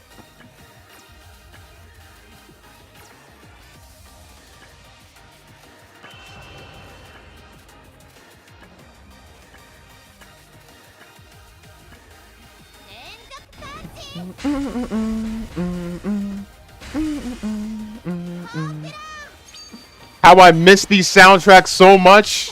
Oh my god.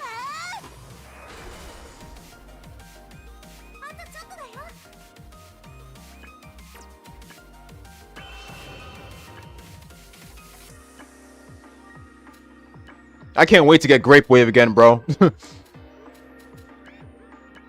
Grape Wave was doing heavy damage.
Oh man, that was my favorite part of the song.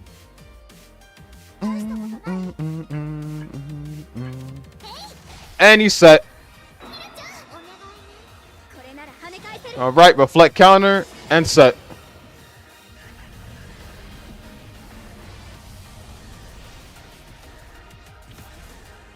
The best part of every fight. Best part of every fight in this game, bro. Hinako pulling out the craziest ways to end an opponent, bro.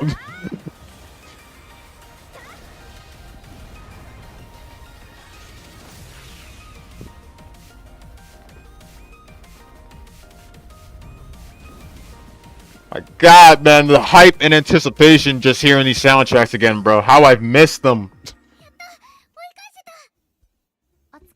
What's up, AJ?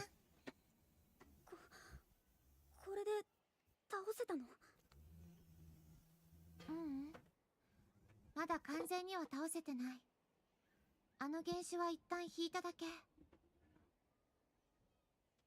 分他のポイントを狙いに行ってると思う。他の？この地球上にはね、22個の得意点みたいなものがあって、 So what do we have then? We それ have ぞれをリフレクターが守ってるの。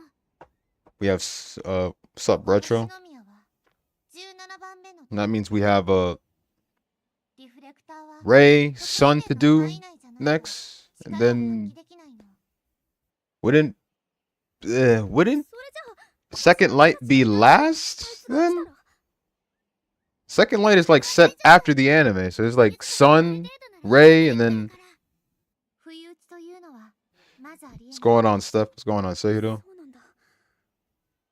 あのさ、私、ひなこ、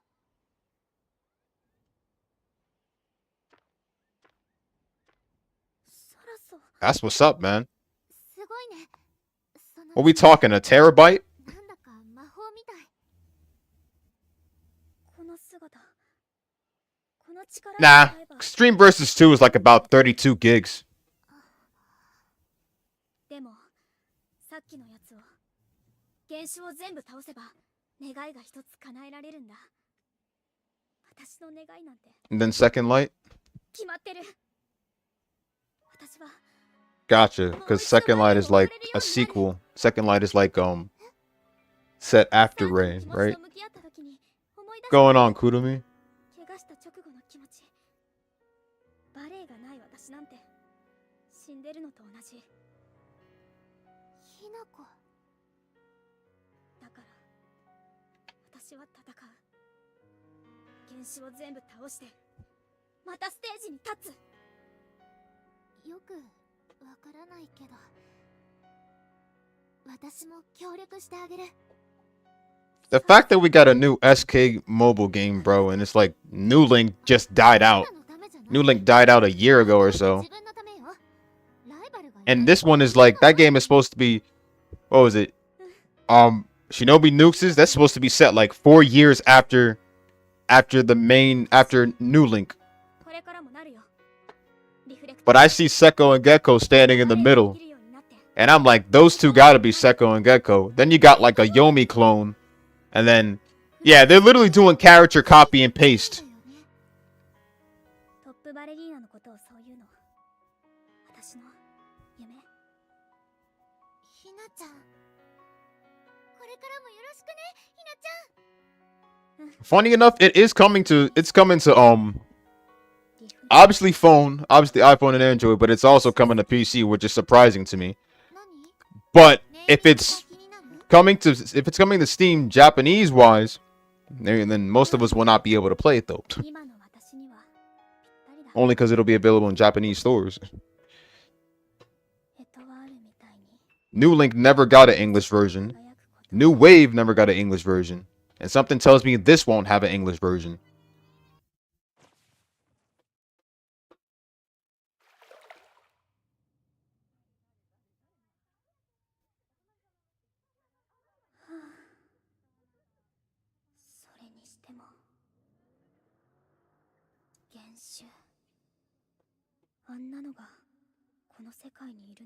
What did you ask, Steph? You asked my video stream? You mean for Yakuza 3? I went live on it yesterday, man. やるしかない。もう一度あのステージに戻るために。だから。 Anyway, since I'm going to work tonight, I will be dropping by some people's live streams if anyone is live. Yep. Since I'm going to work tonight, so. 具体的にどうするの？ひとまずは文化祭の準備をする前にみんなと仲良くなることかな。仲良く？いろんな人たちと交流すれば、それだけフラグメントと接する機会が増える。だからひなちゃんに実行委員になってもらおうと思ったの。そしたら話するきっかけになるから。なるほど。そういう理由だったんだね。It's still there. What do you mean? というわけでひなちゃん、フリスペの連絡先教えて。フリスペって何？ Nah, it was deleted ひなちゃん、やってないの？ because I made a mistake on something. This is the newly started one. 持ってない？いや、それは持ってるけど。よかった。じゃあインストールすれば問題ないね。 Yeah, I me scared there for a sec. I was thinking my final walkthrough for Second Light was deleted or something. フリスペって And I never delete my vids manually like that. なるほど。つまり SNS ってやつだね。ひなちゃん、もしかしてあまり詳しくない？というか機械系が苦手そうだよね。うるさい。これからの活動に必要そうなものいくつか登録しといたよ。 But thanks for reminding me though. I forgot to update my playlist. Oh yeah, free space. The only time I'm going to be using free space is when technically when I just need to change the music. I used all the other features before, but back in the original, but I'm not going to be using those this time. So, okay. Okay, and then we got request, blah, blah. I remember. And let me start by changing my music on free space. 着信ないかな。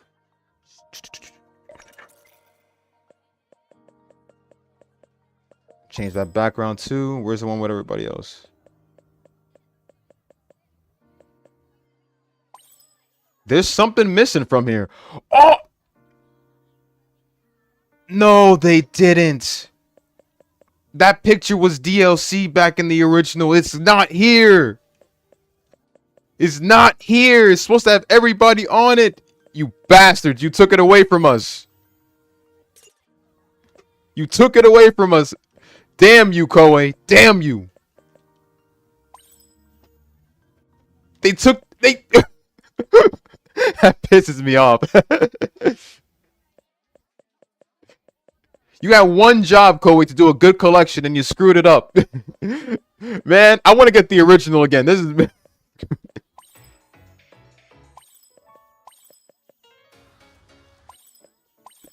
All right, let me change my soundtrack a bit.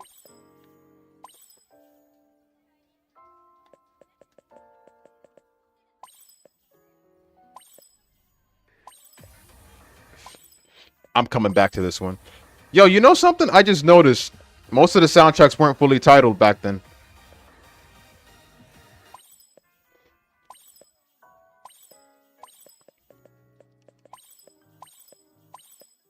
Let me see.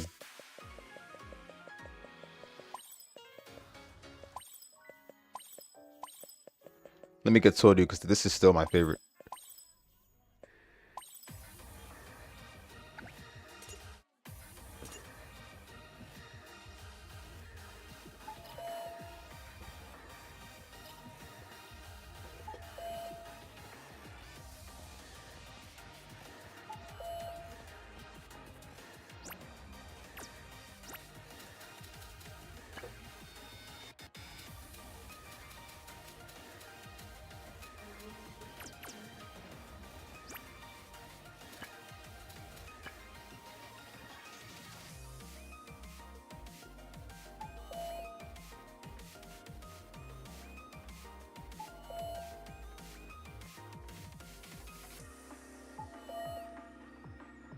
$110.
I believe that.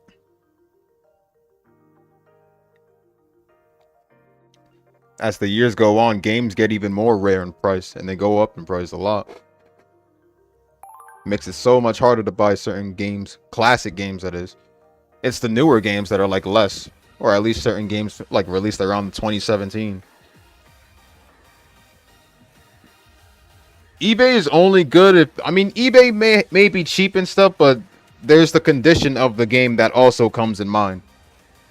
Sometimes I use eBay only if, like, I don't feel like spending like, I don't know, 40 or something for a game that's like, very, retro or anything.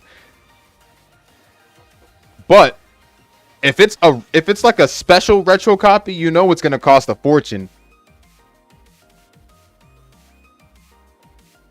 It's literally gonna cost a fortune because that's like mint condition or a limited edition or something special. I've seen one of the old classic Mario games for the Super Nintendo Entertainment System, and that went for like around it was like a crazy amount of yen in Japan, funny enough. And it was a special copy. Not only that, but not even just games, so many other things too. So many other things too. Like, for example, the very first Pokemon card. Apparently the very first Pokemon card is like $1 million. And I'm talking like the very first Pokemon card. I think the very first Pokemon card was like a picture of Pikachu, like, the fat Pikachu. What Pikachu looked like in the old days.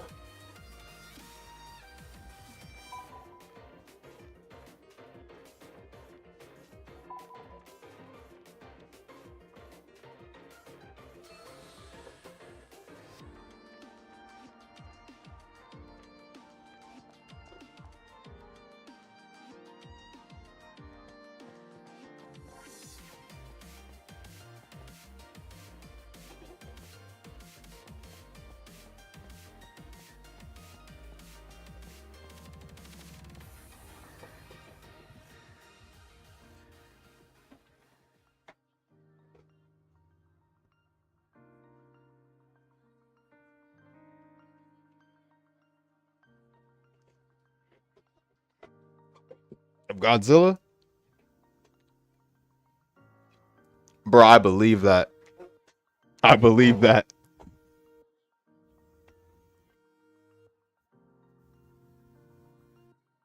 Some sites even have that game sold out. Like, the copies for that game can be sold out sometimes. Or the crazy thing is that even after you order it, even after some people order Godzilla, online, they'll literally get a mail or something, like I think an email saying that it's sold out and stuff, and send you something else. But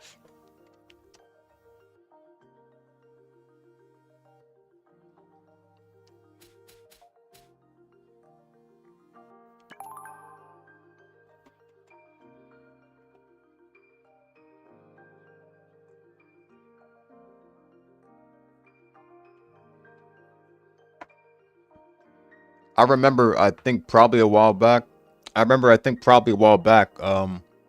remember what year it was, but I would say it was still a year around the time the GameCube was still around the time the GameCube was still relevant. I remember I looked up a copy of SA2 after my first after our first one was broken. I think it was broken, or we just played it so much times that it just got old of old use. But we tried to look up a copy of SA2 of Sonic Adventure 2 on I think on Amazon. Some dude had Sonic Adventure 2 for about $120. I kid you not. Even old games back in the day were still like around that. Well, technically on Amazon though, they'll just put any price instead of putting the actual price of what it's really worth.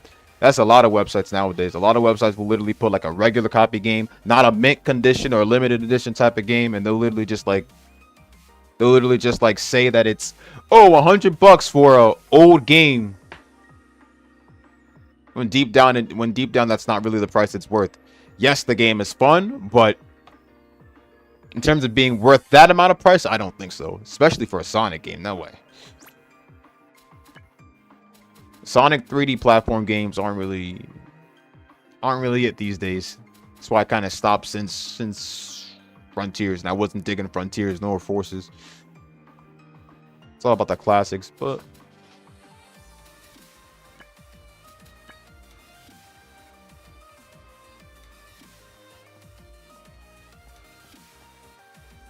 for the Dreamcast version of Sonic Adventure 2, that's even far worse. Dear Lord. If it was a special copy or anything, that's fine, but a regular base copy, nah.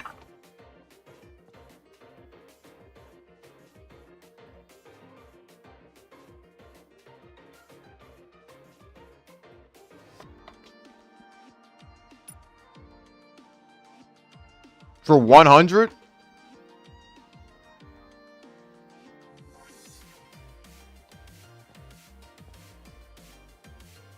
I'm surprised they never lowered it down to begin with. The game's pretty well. First one is specifically pretty old.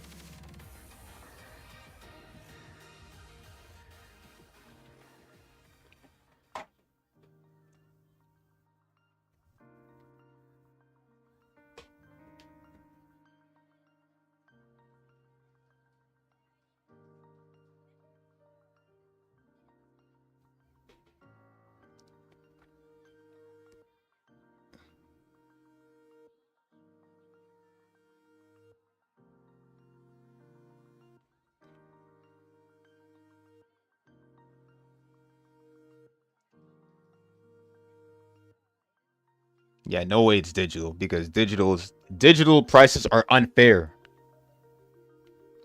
Digital prices are nothing but a lie. Like, I mean, like, seriously, did you see how much Trails was? Did you see how much the Trails remake was for digital? Nah.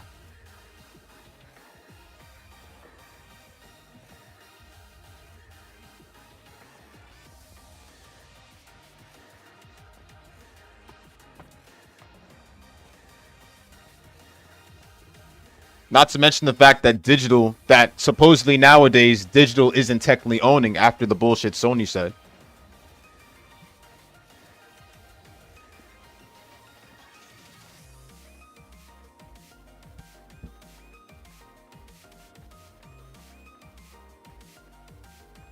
The future of gaming is very bleak.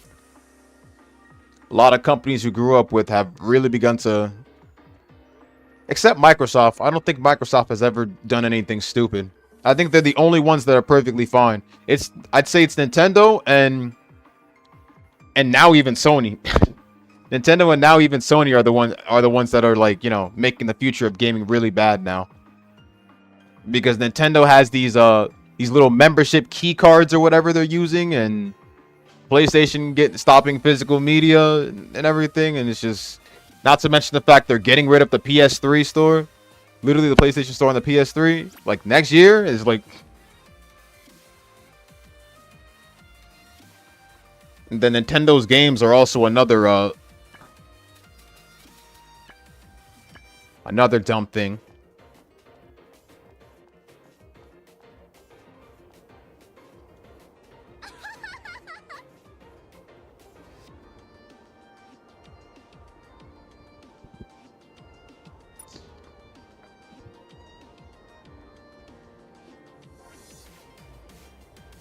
Those two games are on my wish list, funny enough. But that's after I finish up the first. Finish up Trails in the Sky.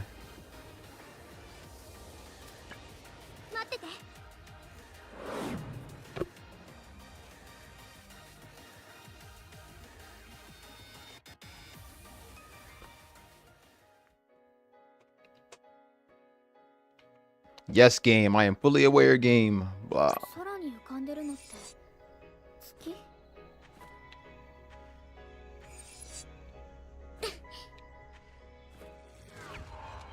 ここは引くのも手かな。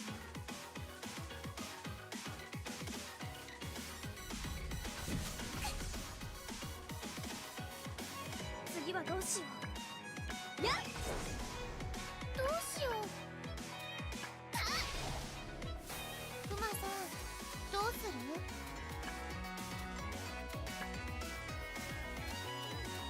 パームベア。負けない。頑張っていこう。ストライク。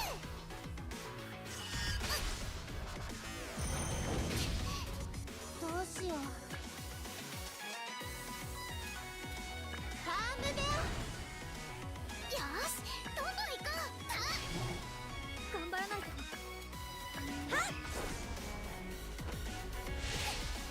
Poor Yuzu. They always go after her. 何をしようかな。攻撃。よし、どんどんストライク。いい感じだったね。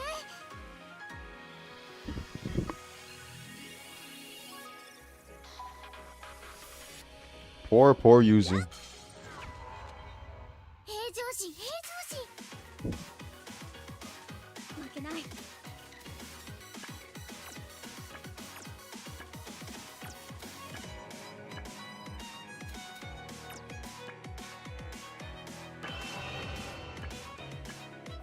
けない。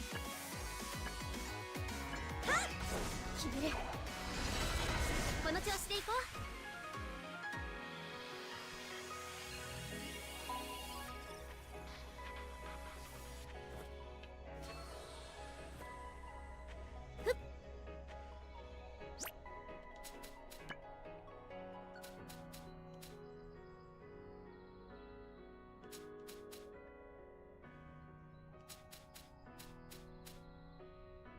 Alright, 50 reading points. Communicate with Sadasa.「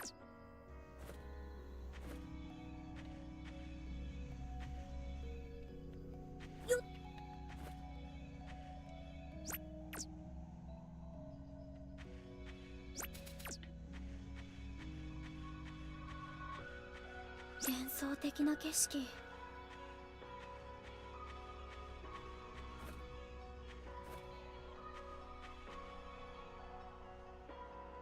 このゾーンが一番好き。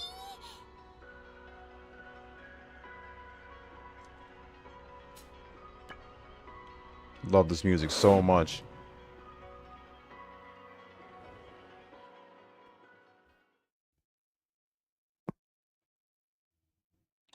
Keep going.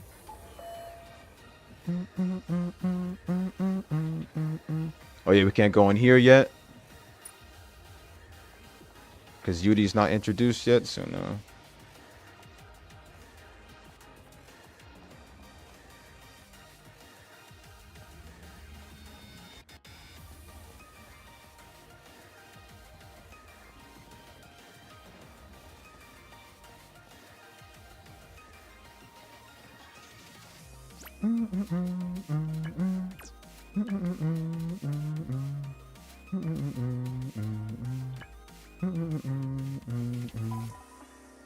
Complete, good. Give me the 50 points.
Oh, I hope so. At least it'll be the first SK game in a while.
You sure those new game graphics aren't just reused Kandagawa Jet Girls models? Because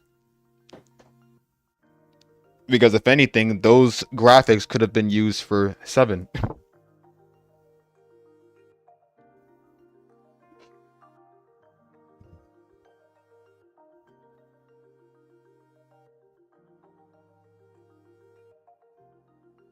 I mean, just look at the graphics on that game.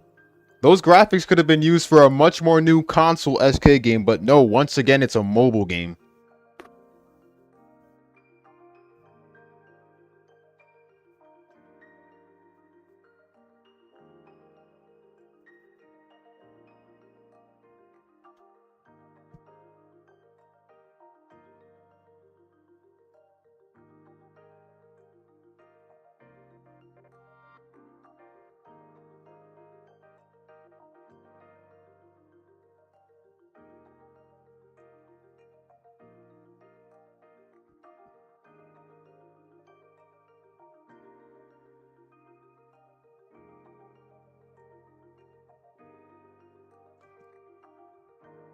Ooh, okay. Now that's actually interesting.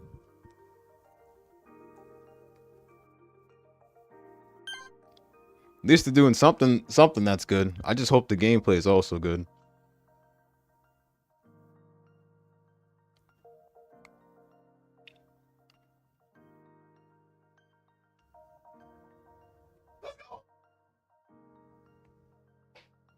Beautiful white hair waifu. Whew. That sword do be looking tight though.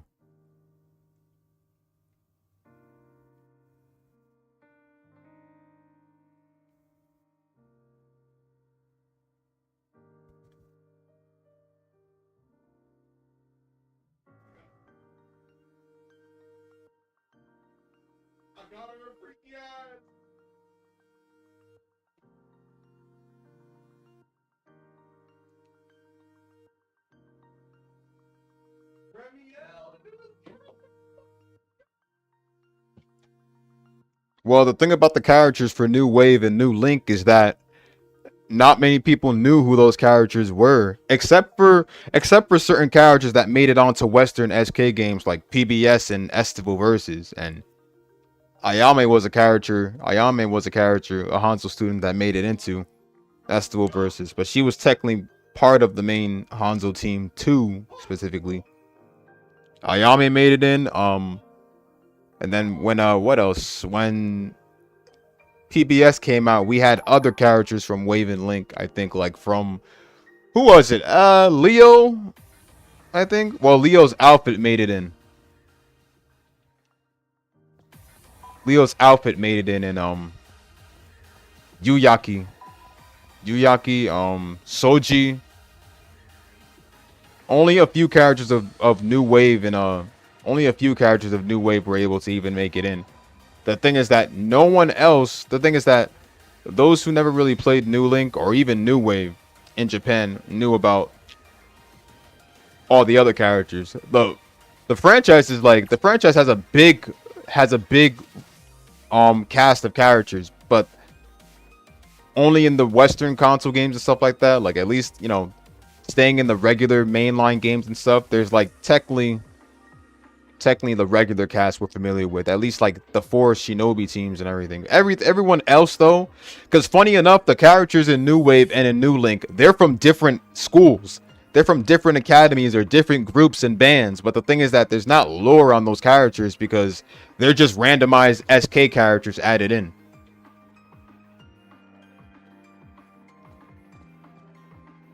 That was the sad thing, and that's why you know the roster always stayed the same for every mainline SK game, because we couldn't get those characters into these games. If they were able to make it into mainline SK games, then there would be a much bigger roster of characters to play as.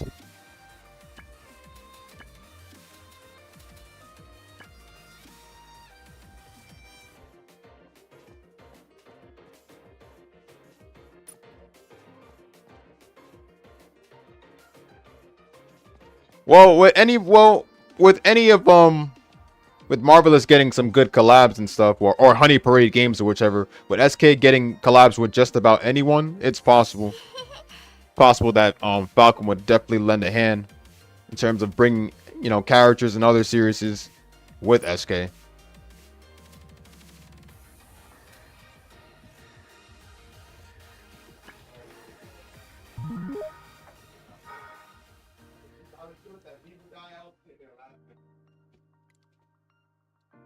The question is, would Falcon be okay? Would Falcon honestly be okay with the SK sexualizing their characters? Because all the SK characters are technically, you know, reduced to SK size instead of their actual size, like Neptune in them and Rios in them.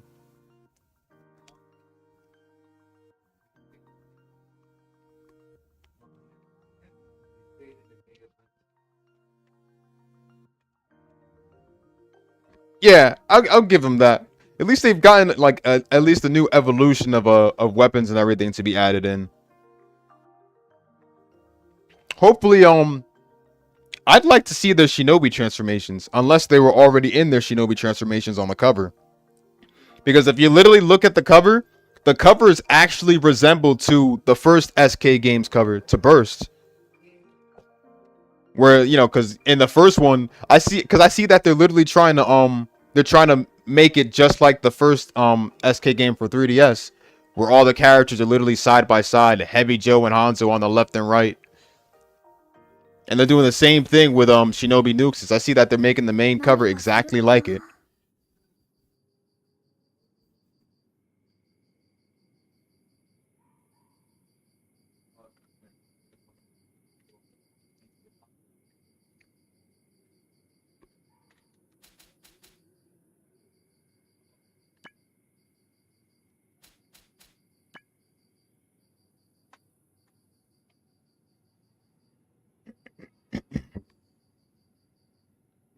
I hope the gameplay's not gacha though. Well, technically, it's probably going to be gacha. Every anime game is gacha these days, so.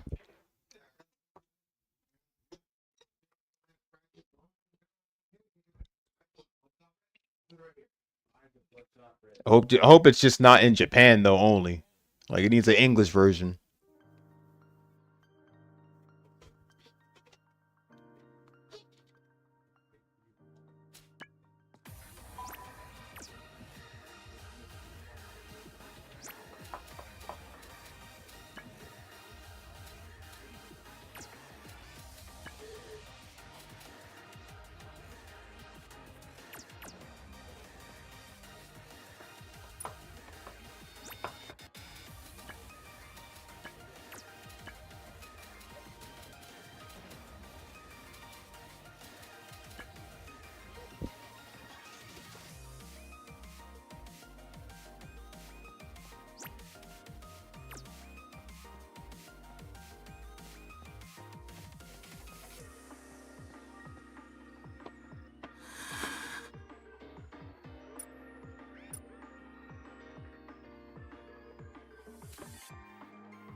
She definitely did.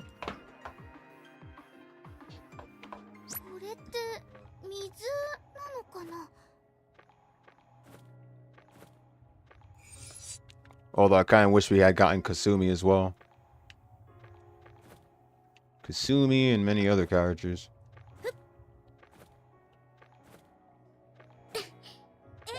And the thing is that すごく強そう。 their one mistake was the fact that their one mistake was making Kasumi first playable in New Link and not making her playable in Estival Versus. I know we all remember the Ikitosen collab. That was good too. Where we finally got Ikitosen characters playable. Hakufu, Ryofu, and Kanu. クマさん、痛い。頑張らないと。どうしよう。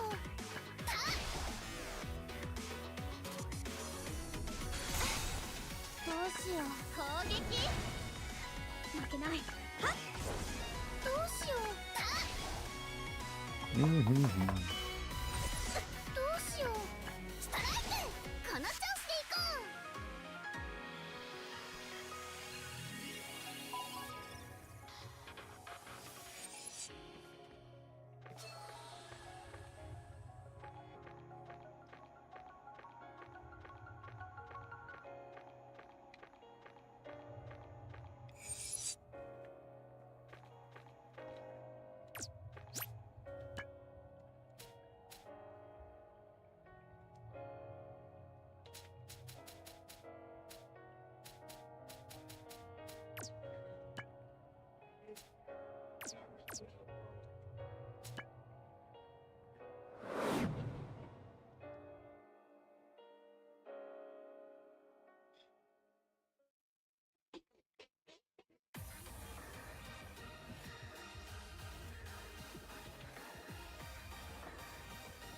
Ooh, yes, exactly. Hestia's Bestia.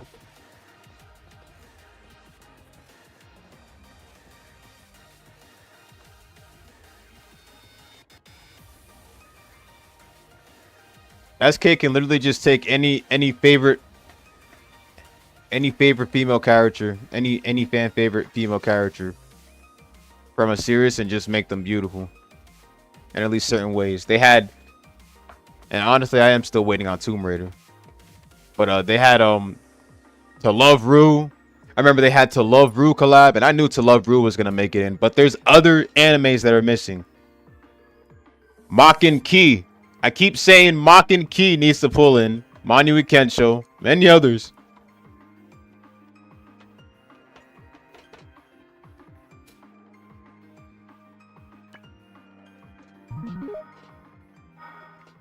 Keijo, yes, definitely Keijo. Negima is possible. Negima is possible, but as long as they're using at least mature characters. Definitely Kaede, because Kaede got that ninja powers and everything. Kaede's the best otaku there is in the series. Feiku too. Feiku would look great in SK style. Feiku, Makie, the freaking sisters.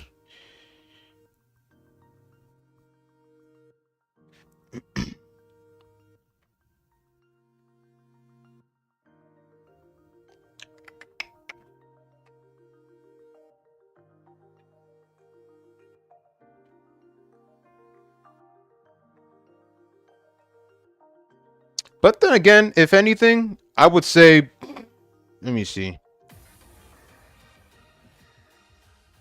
If anything, I would say the only character from Negima then, if it's that case, Evangeline. Put Evangeline in it. She technically, I mean, she's kind of different from the rest. She could transform herself into a beautiful woman. That could be her shinobi transformation.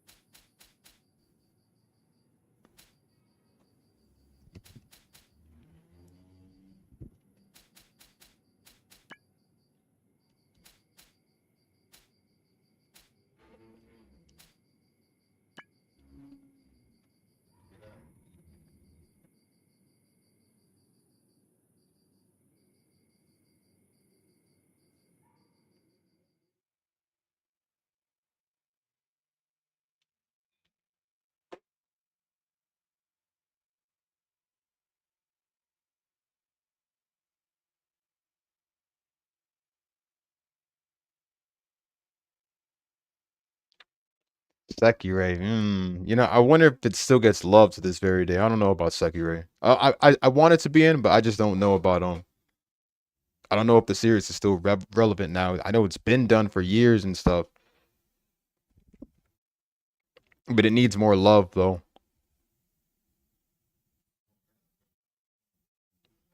Well, Shinobi Nukes has a chance to pop in more collabs, so it's definitely possible.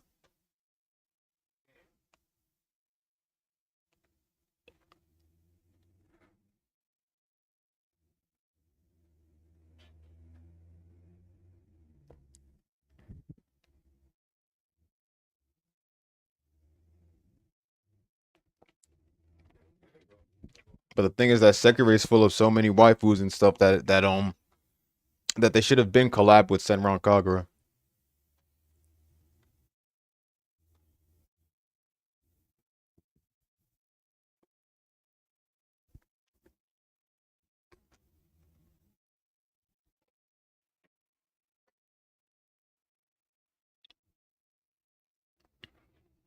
Oh yeah, they could have added in what's her name, Ray. Ray and forgot the purple haired woman. They could have added her in too.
もう寝よう。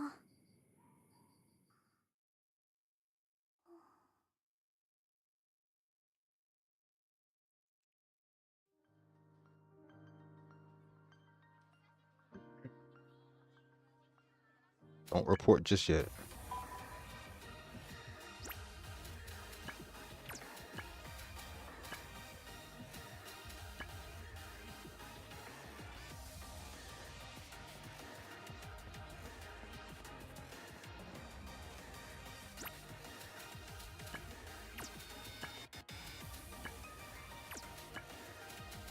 Special classes. どうかした？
Yeah, I'll pick some up at the end of the shift.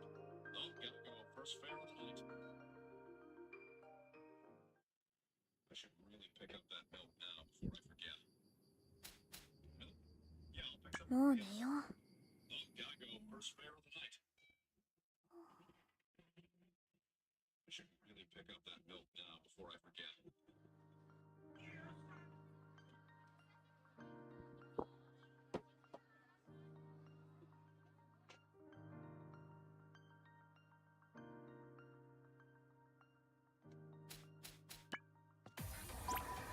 Alright, so that's 10 bond events. Good.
I know, I'm about to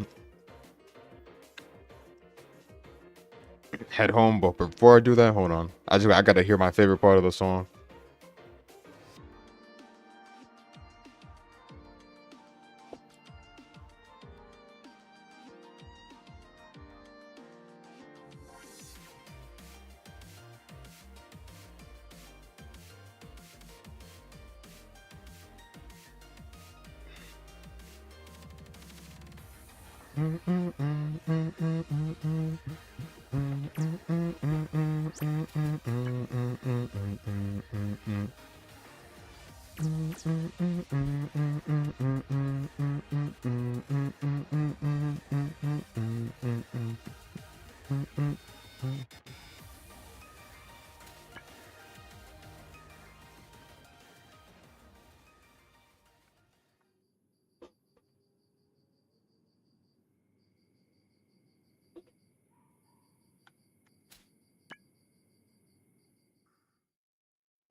減収」それに顧問か。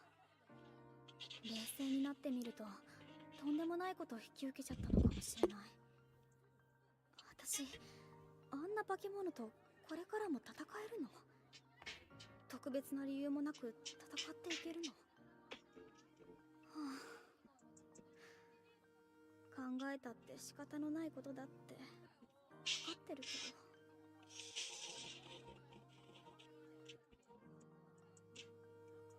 ひなちゃん、まだ悩んでるみたい。何か元気になるようなことを言ってあげた方がいいかな。今ライムたちが出て行っても逆効果だと思うよ。でもひなちゃんが悩んでるのに何もしないなんてできないよ。ライムだってそう思うけど、一人になりたい時だってあるでしょ。それはそうだけど。ゆずっておせっかい焼きだよね。そういえばこのクラスにはもう一人すごいおせっかい焼きがいたっけ。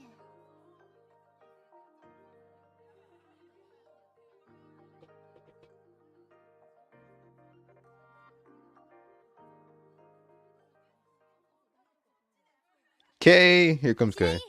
お昼食べないの？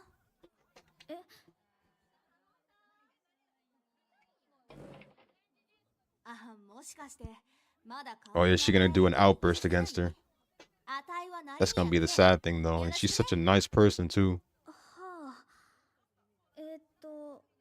それで何か用ですか？よっていうかさ、白井、もしかして一緒にご飯食べる友達がいないのかなって思って。ほら、白井って初登校の時期がみんなとずれてたでしょ。グループが出来上がってるところには声をかけづらいよね。だから白井のお弁当相手に立候補しに来たってわけ。そう。でもごめん、今日は先約があるから。ありゃ、そうなんだ。残念、タイミング悪かったか。白井、元気なさそうだったからちょっと心配だったんだよね。でも話し相手がいるなら安心かな。うん、ごめんね、心配かけて。いいよいいよ。あたいが難しい顔してる人を見つけると黙っていられないってたちなだけだからさ。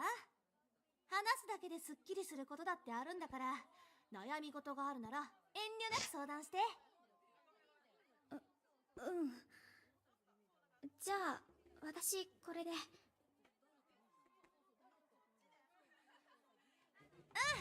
友達によろしく。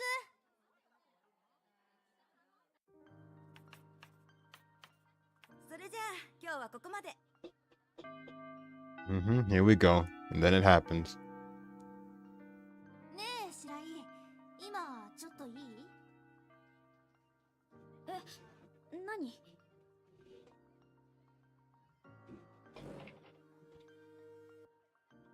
さっきはいきなりでごめんね。親しくない人間に話しかけられてびっくりしたよね。あの後、あたいも友達に言われちゃってさ。ごめんね。もっと白井のこと考えるべきだったよ。いや、そんな。まずは、あたいと白井が Here come the outburst. ところから始めなきゃね。え？白井だってみんなと話したいでしょ。あたいってほら、それなりに友達多いしさ。紹介もできるし、そしたら白井ももっとクラスに馴染んで Trust me, they don't know what it's like to be the quiet one in 気持 school. ちは嬉しいけど、そんなに構 I was like that halfway. そんなわけにはいかないよ。元気がないクラスメートを放っておくなんて。 Well, not quiet one in school. I would say I was like in between social and quiet, but yeah. だからそう、まずは自己紹介からだよね。あたいの名前は成宮圭。バスケ部所属で、好きなものはバスケに限らずスポーツ全般。白井は体を動かすの好き？普通。そっか、白井ちょっと運動苦手そうだもんね。普通だって言ったじゃん。なんで苦手なことにされてるの？で、逆に嫌いなものはちまちました細かい作業かな。そんなに器用じゃないからさ。それから好きな食べ物は Here we go. なんなのこの人。さっきから自分勝手に絡んできて。白い？大体私は Here we go. 白い。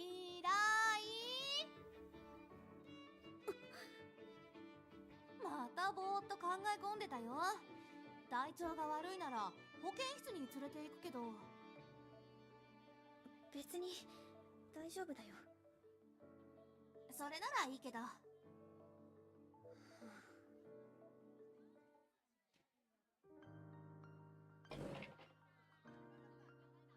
Here we go. Yep, and あ、白い。 this is the scene. That was the last straw. 何？さっき友達を紹介するって言ったでしょ。今はいいよ。でもさ、友達 Here it goes. That line. That means one thing. いいって言ってるじゃない。 I did not. Here we go. 私のことは放っておいて。悩んでるってわかるなら悩ませてよ。誰もが手を差し伸べてほしいわけじゃないってあなたにはわからないの？話してって言うけど、あなたに話したって解決できない悩みなの。Mm-hmm. ゆず、追いかけよう。 Mm-hmm.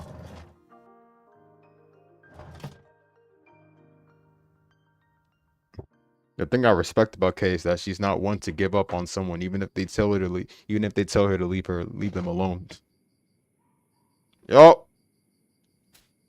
coming. 今日は休もう。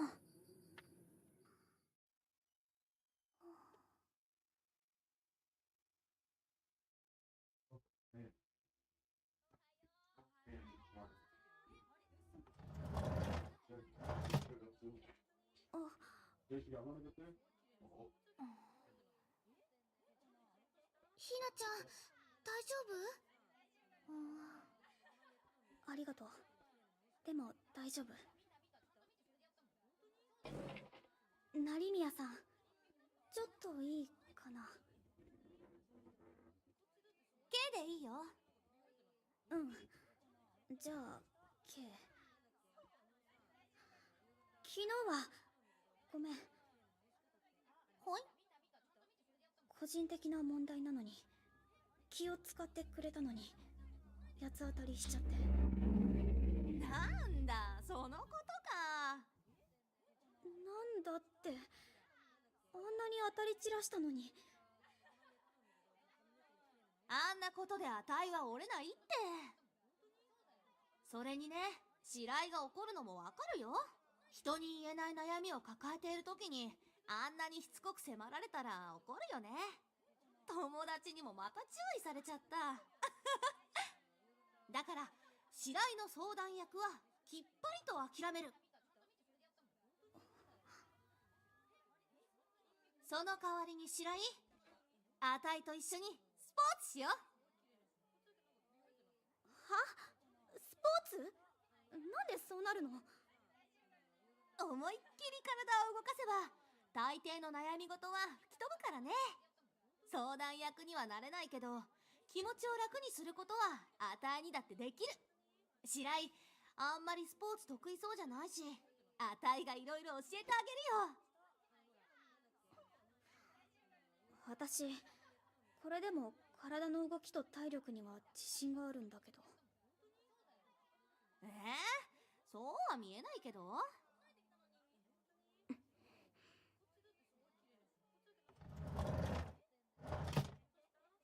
成宮さん。お、西田？どうしたの？ひなこちゃんは今はちょっと休んでるけど、子供の頃からずっとバレエをやってたんだよ。それはもうすごかったんだから。ちょっと早苗、そのことは。意外。その身長でポジションどこ？身長、ポジション？バレーボールでしょ？バレエだよ、踊る方。サラサちゃんの時大騒ぎだったのに間違える？その時ちょうどケイちゃんいなかったような。バカにしてるの？ごめん。そんなつもりはなかったんだけど。でも白井の怒りもよくわかった。よし、じゃあスポーツで勝負しよう。は？どうしてそうなるの？その人間がどれだけ努力してきたかなんてのは体の動きを見たらすぐにわかるからね。いいよ、そこまで言うなら勝負する。せっかくだし勝負に条件をつけよっか。その方が燃えるからね。乗った。私が勝ったらどうしよう。今考えなくていいよ。何でも一つ言うことを聞いてあげる。代わりにあたいが勝ったら白井はもうちょっとクラスに溶け込む努力をしてもらうよ。いいよ、絶対に負けないから。あたいだって本気で勝ちに行くからね。勝負する競技は白井が決めていいよ。それくらいのハンデはないとね。その言葉絶対に後悔させるから。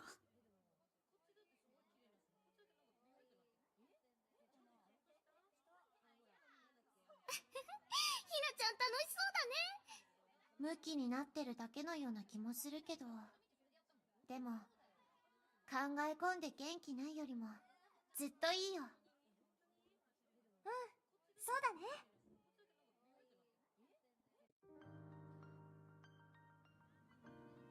今回の勝負絶対に負けられない。ああ、ひなちゃん気合入ってるね。大事なものはあんな風に言われたらライムでも同じ反応するよ。ひなちゃん、勝負の種目はどうする気？種目か。どうしようか。せっかく選ばせてくれるんだからひなちゃんに有利な種目にしようよ。最低限足の負担が少ない競技にしないとね。そうなると球技とか陸上競技は難しいかな。球技って時点で相手に部があるよね。バスケ部だし。球技、陸上競技を除くと選択肢ほとんどなくならない？格闘技とか？本当に The 戦って movie？ どうするのよ。リフレクターになれば余裕だよ。ダメ。ごめんごめん。冗談だよ。冗談冗談。あ、そういえば明日プールの授業あるよね。水泳ね。なるほど。うん。それなら公平かも。ひなちゃん、水泳得意なの？苦手ではないかな。リハビリでは泳いだり水中を歩いたりしてるし。じゃあ決まりだね。そういえば、ひなちゃん、勝ったら何をお願いするの？トレーニングを手伝ってもらうとか？それはまだ考えてない。ライム、これは勝負することに意味があるんだよ。そうなの？そうなの。でもひなちゃん、クラスのみんなと仲良くするのは嫌なの？売り言葉に買い言葉になっただけ。そっか。それじゃあ私は K に伝えるから先に戻るよ。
あ、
横になろうかな。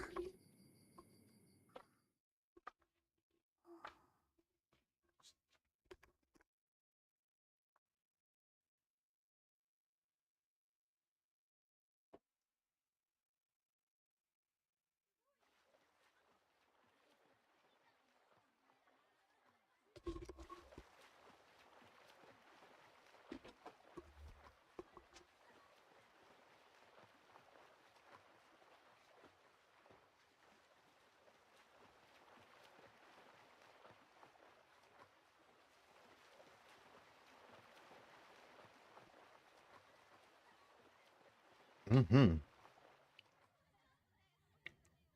You know when girls wear, the swimsuits, bro, and literally start adjusting the strap. 白井、調子はどう？ It's perfect fan service. 絶好調だよ。Kこそ大丈夫なの？もちろん絶好調。勝負の日にコンディションが整ってないのは相手に失礼だからね。お互い言い訳できないくらい調子は良さそうだね。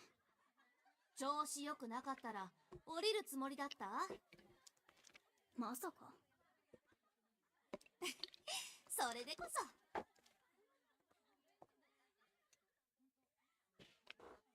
始まる前から火花散ってるね。 Can't believe they took away やる気十分だね。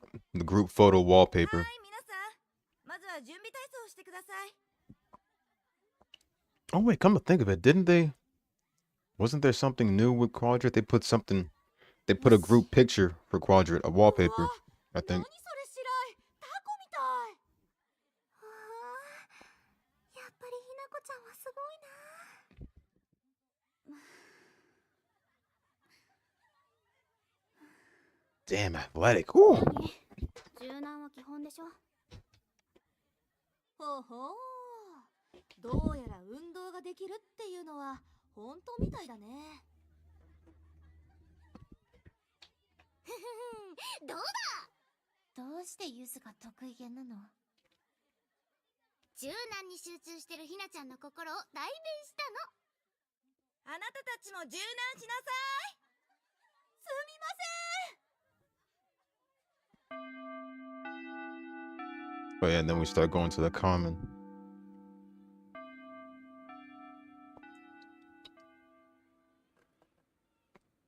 よし、みんな上がったし、そろそろ勝負を始めようか。いつでもいいよ。私は準備万端だから。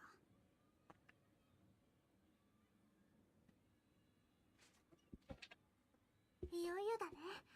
私がドキドキしてきたよ。ルールを確認するよ。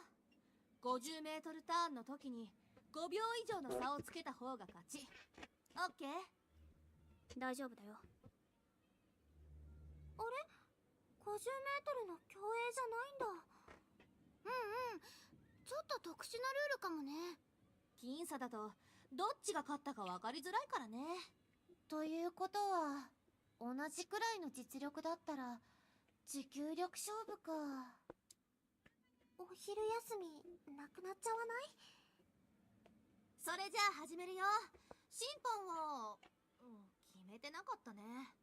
西田、お願い。私タイム見てればいいの？ライムたちも手伝うよ。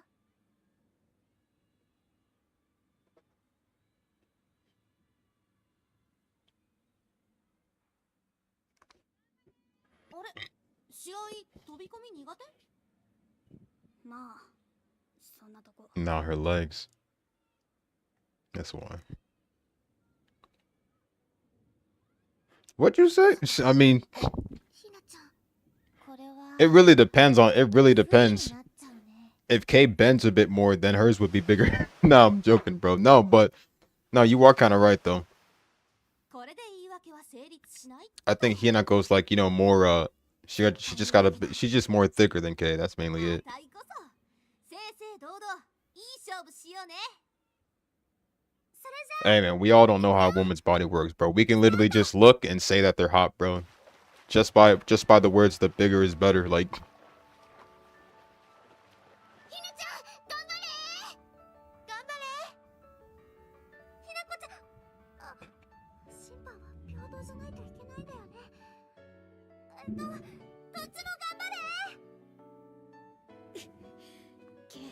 You know, I would have thought that with the collection being out and everything, they put some, like, you know, much more bigger improvements than just, you know, fast running and terminology and everything like that. Like, I don't know, like certain cutscenes with more stiff animations and everything. You know, at least like cutscenes like this, where Hinako goes swimming and everything, and it's like, maybe we can get some more frame shots from behind, left, or anywhere. Or at least when they literally get straight to the end and then, like, go back to the start, like, go back to the goal.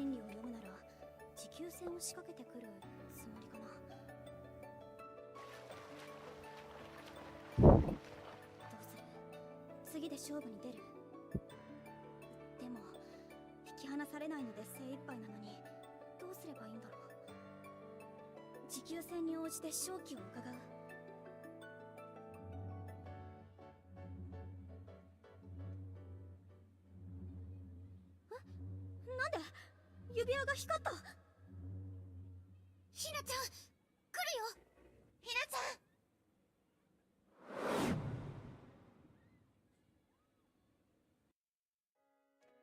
どうして顧問に。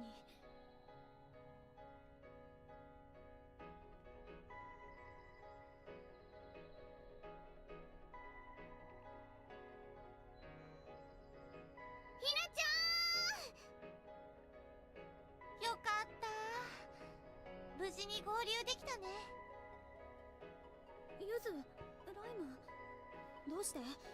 一体何が？まさか K が暴走を？暴走してはいないみたいだよ。でもそれじゃあどうして？わからないけど、多分ひなちゃんが無意識に指輪の力を使っちゃったのか、もしくはケイちゃんの感情と共鳴したのか。つまり放っておいても大丈夫ってこと？絶対に安全というわけじゃないけどね。でもせっかく来たんだし、ついでにフラグメント探してみない？安全な時に取るのが一番だと思うし。だけど勝負が。現実の時間は動いてないから大丈夫だよ。それともひなちゃん、すぐ勝負に戻りたい？大丈夫。探しに行こうか。落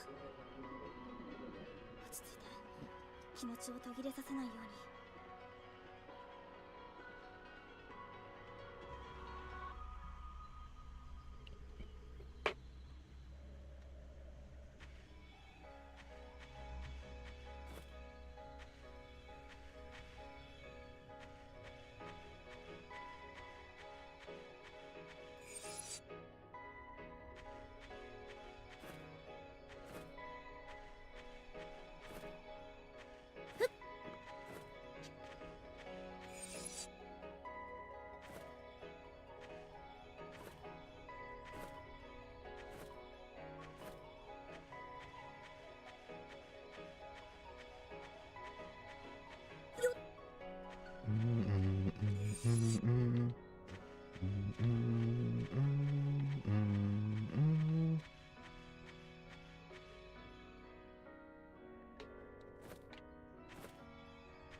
I keep saying, bro, the common is the place I want to go when I die, bro. As long as I'm stuck in a heaven like this, I'm honestly satisfied.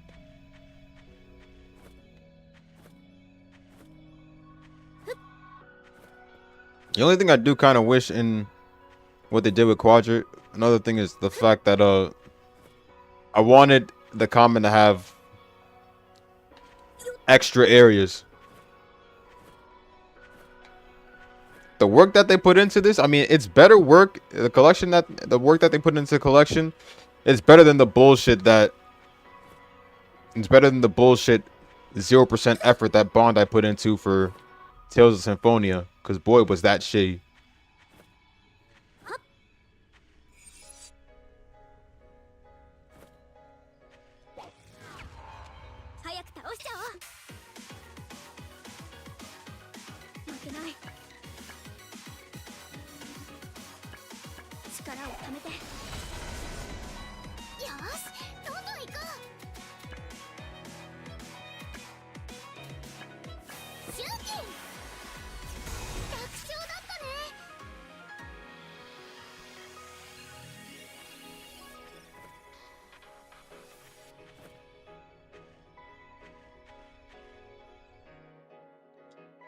暴走してない時に来ることになるなんて。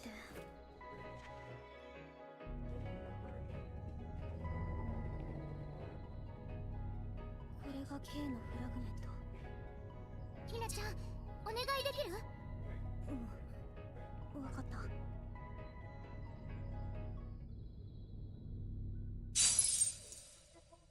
楽しい。白井、運動できるって本当だったんだ。すごいよ。全く引き離せない。白井、出方を伺ってるのかな。正直あたいは今が全力だから、これ以上スピードを上げられたらきつい。Courageous. 勝機があるとしたら持久戦に持ち込むくらい。 K も本気だったんだ。もし白井がまだ余力を残してたら勝てないかも。でもあたいは最後の最後まで全てを出し切るまで絶対に諦めないよ。だってこんな楽しい勝負なかなかできないんだから、最後までやらないともったいない。 K、私と全く同じこと考えてる。私もその気持ちわかる。K と勝負してどうやって勝とうか必死だった。これって純粋に勝負を楽しんでいたってことだよね。そういえばこの気持ち懐かしい。バレエをやっていた時も楽しくていつも全力で最後まで踊っていた。私が心から求めている。 Wow, that kind of just reminds me of. や I just realized there's one バ character レエなんだ。 aside from Konohamaru who still needs like a Boruto skin in Storm.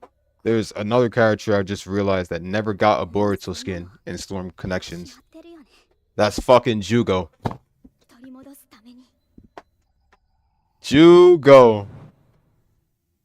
Jugo, Karin, Suigetsu looks the same, so I don't know about Suigetsu, but 二人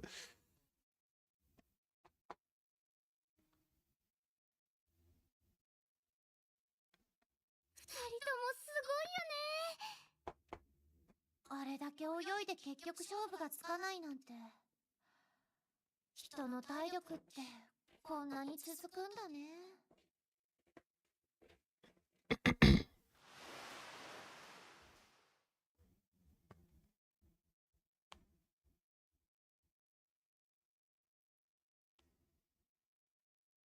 っぱりひなこちゃんはすごい。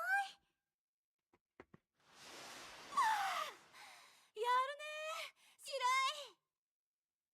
K もさすが運動部だよ。自信あったんだけどな。あたいだって絶対に勝てるって思ってたんだけどね。勝負中ずっとお互いに同じことを思ってたよね。どういうこと？今のは気にしないで。 oh yeah, we are still missing them. Kushimaru, Mangetsu, 一つ謝っておかなきゃね。 Ame Yuri, I think that was also her name. Ame Yuri. なんて言ってほんとごめん。もう気にしてないよ。ありがとう。そういえばさ、白井の指輪って And Jinpachi too. あったりする？どうして？ When I look at Kushimaru literally looks like a combination of Zabuza and Haku. Only because of the fact that Kushimaru literally wears the same mask resembled to Haku's, and the fact that she's literally wearing the fact that he's literally wearing a hidden mist outfit that is also like Zabuza's. Yeah, definitely the Golden Brothers, bro. Those two. I'm still trying to see how the hell those two are Jinchuriki. How the hell are both of them able to like use the same powers as Jinchuriki? I still never understood that.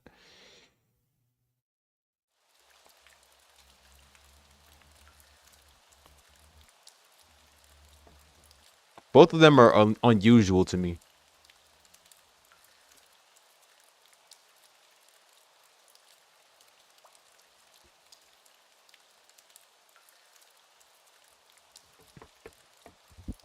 Those guys were like the gold and silver brothers, I think. I'm still trying to see how the hell those two were able to use the same tailed beast power. やっぱりスポーツはいいよね。心で語り合うならスポーツが一番だよ。 I heard those two were also those two were I heard Kishimoto got his inspiration to do those two from やっぱり白井とは because Ginkaku and Ginkaku.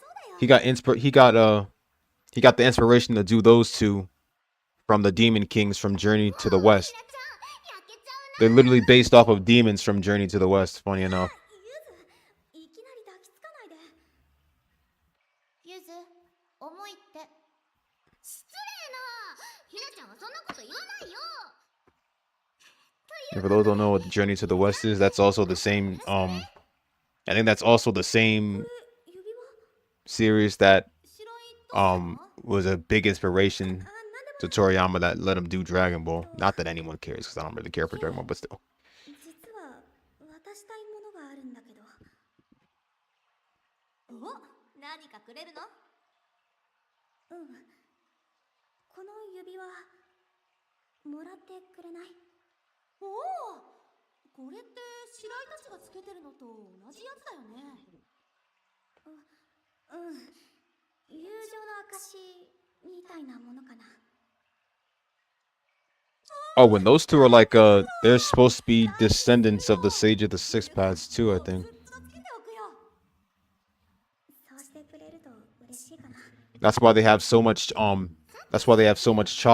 ちゃんと友達ということは、ケイちゃんとゆずたちも友達ってことだよね。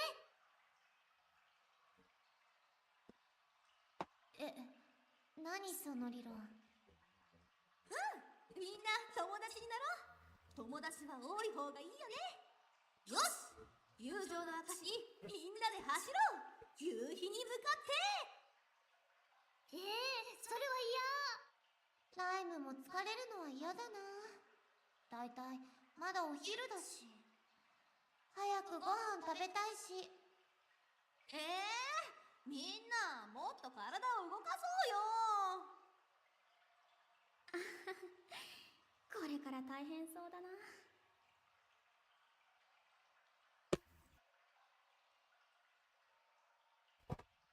That's the end of that chapter.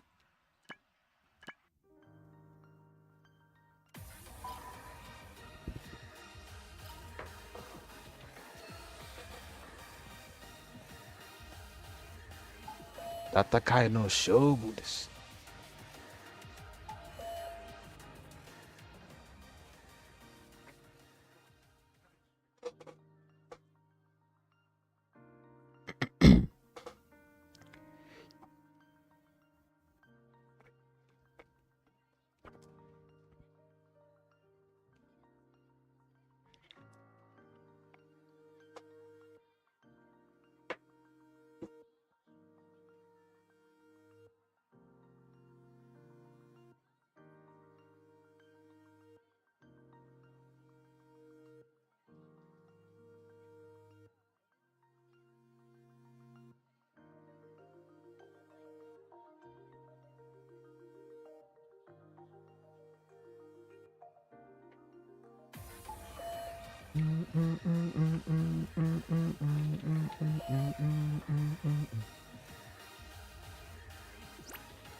Oh yeah, they did. That may be because of the fact they were descendants of the Sage of the Six Paths. What was actually no, they were alive. He did meet them back then. They both did meet him back then because those two were like I forgot when they were alive, but I think they were alive since the first Hokage's age. So yeah, they did.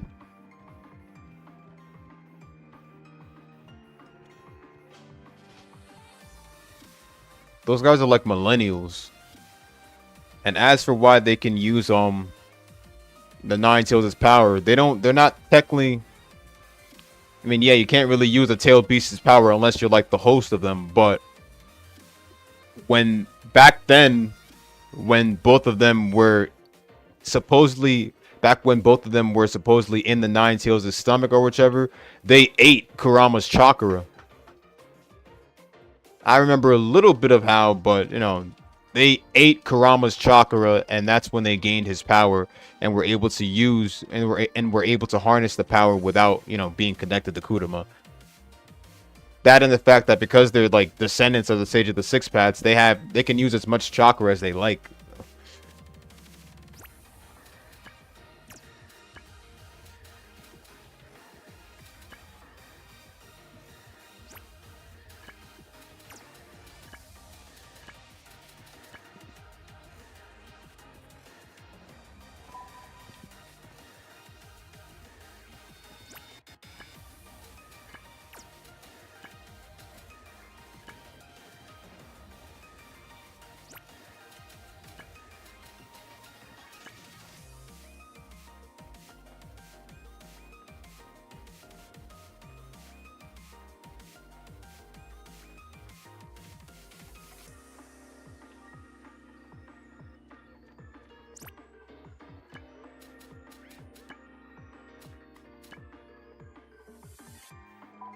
Okay, that's complete.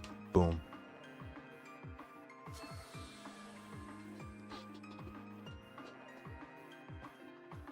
Now, if those guys were still alive today, they'd be a force to be reckoned with.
There it is. The rainy days, uh-huh.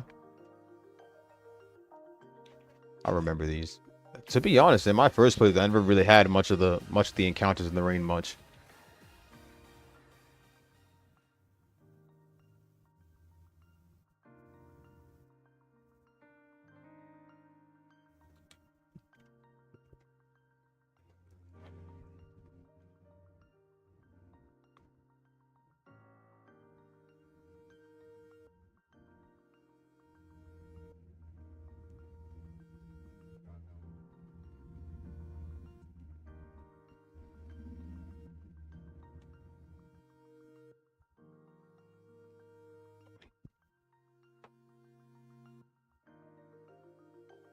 Oh, yes, it is. It's a man's true paradise and a man's hero, while it's literally a woman's enemy, a woman's worst enemy. You know what that means, bro? If a woman gets drenched in the rain, see through.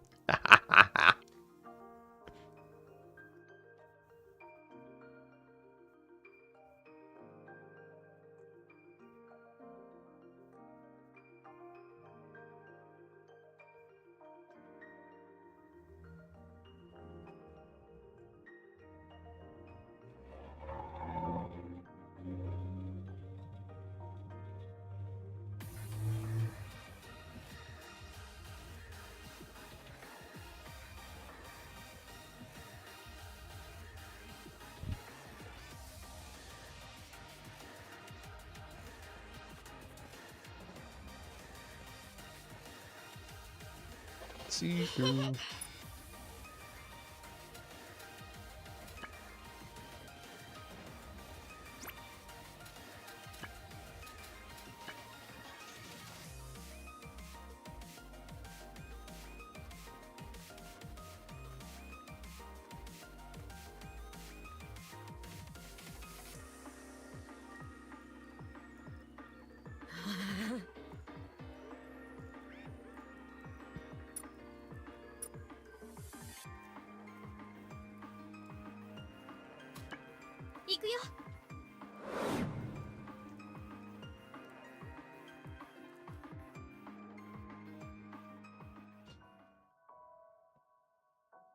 All right, so here's the crafting again. I was really hoping they would upgrade this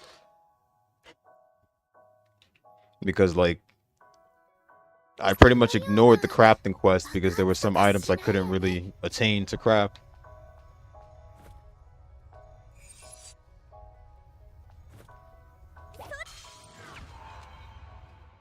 強い敵だよ。気をつけて。頑張っていこう。ストロベリーのカメント。魔法を出すよ。クマさん、どうする？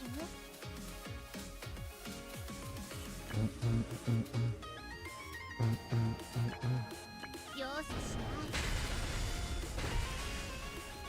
負けない。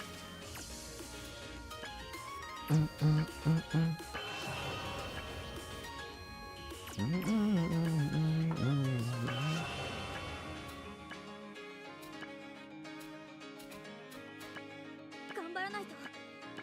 力をためて。やったね。 Yep, there it is. There's the victory right here. Oh, Start gawking all over.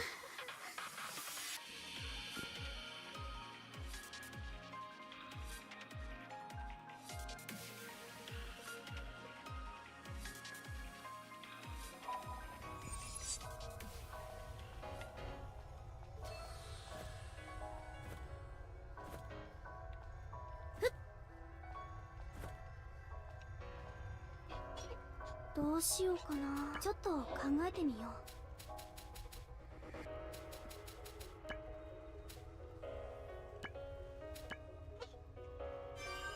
う。うまく使えるかな。My Roddy Liliana. Actually, Liliana ain't one to do that. Never mind.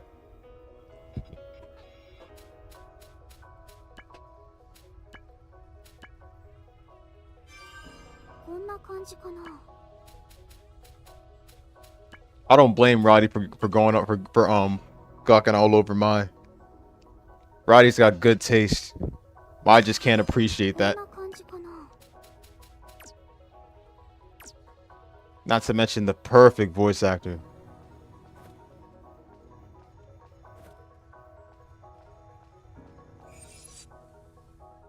I can't tell y'all how many times I keep saying that Death and Request, Fairy Fencer. You know what? I swear to God I'm re-downloading Fairy Fencer, but this time on PC. I'm playing that again. これが怒りの And I 感じ think I'll probably start over the strategy one. I can't tell you how many times I keep saying that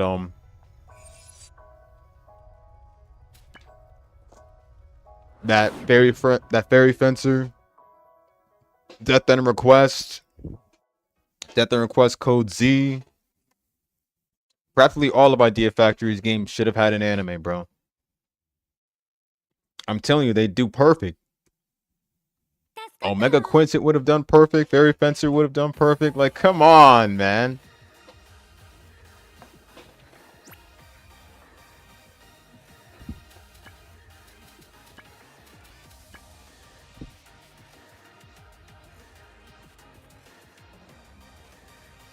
It's only because of the fact that all of them are like... Neptunia was lucky enough to get one, only because it's like, you know, it's truly the best underrated one of Idea Factories that have spawned at least like 20 games or much more.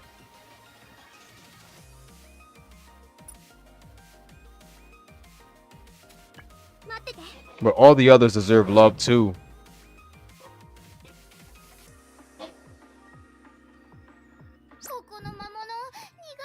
And Ryza was done dirty because the anime was like only like just one single season, never got a season 2 or anything, and it's like, wow.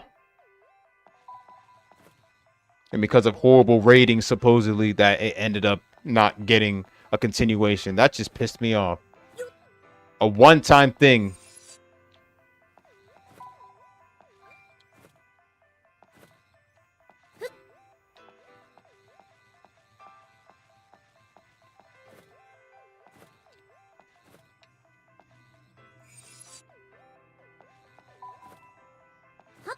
Although if anyone originally started off with the anime, I kind of do feel bad for them because, like, you know, if they start off with the anime before going to the game, I kind of do feel bad for them, only because of the fact that the anime isn't originally focused on the story all the way. It's only more focused on like the very first half of the game. At least the first half of the game story and everything. From the beginning all the way to when they fought their you know, to the part where they fight the first boss and stuff, and boss literally just runs away. That's the only thing it's based on, like the very first half of the game, and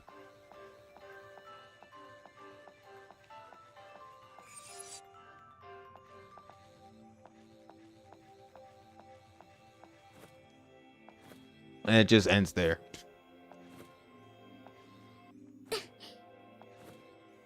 But hey, at least we got, like, you know, a lot of screen time for those small amount of episodes, a lot of fan service screen time with Leela. And I think that was good enough. I think that was honestly good enough for me. Ryza, Leela fan service.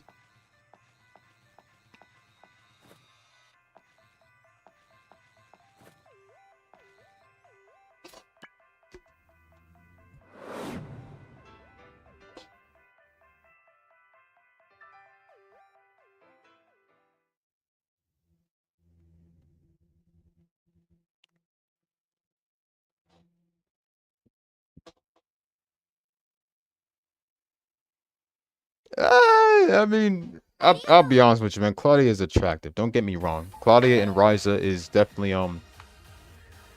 Claudia in general is attractive, but like she's attractive. Don't get me wrong. She's adorable and attractive, bro. But don't get me wrong. But she's not like Ryza thick or, you know, Leela thick. That's all I'm saying.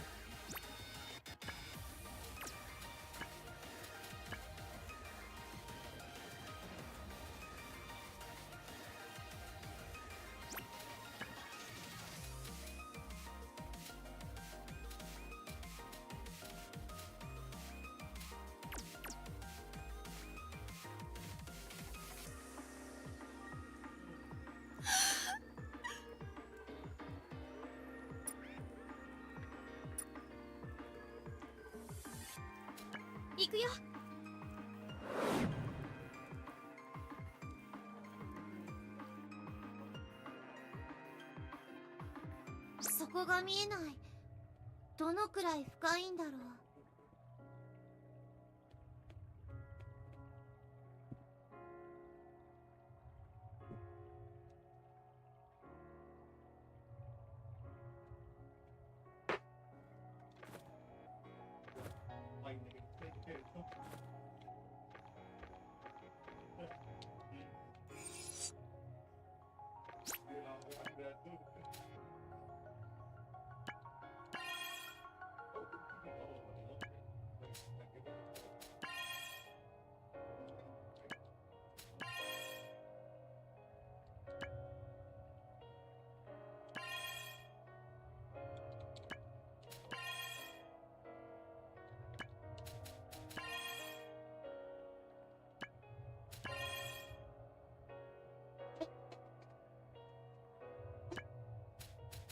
Sakura Zakuri?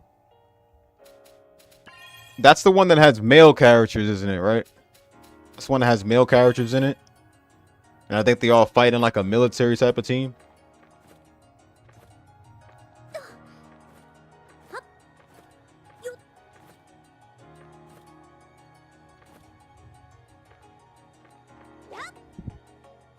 I'm gonna download it then. Is its gameplay different from the rest? Does it follow I think its gameplay follows the old style type of gameplay?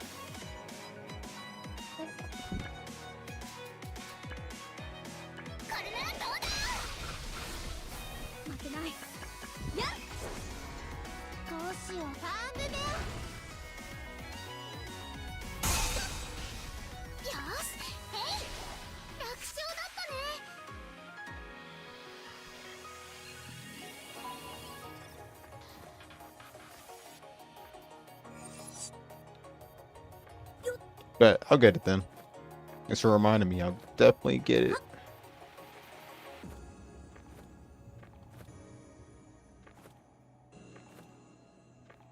Ding ding ding. いつも通り落ち着いて。どうしよう。どうしよう。魔法を出すよ。えいえいえい。次はどうしよう。はっ、楽勝だったね。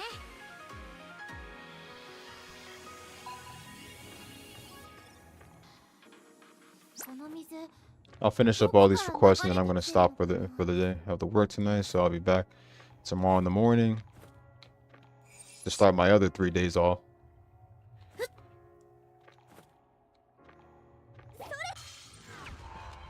いくよ。クマさん、どうする？ターンでね。頑張っていこう。えいえいえい。頑張らないと。力をためて。どうしよう。ターンでね。もう終わり？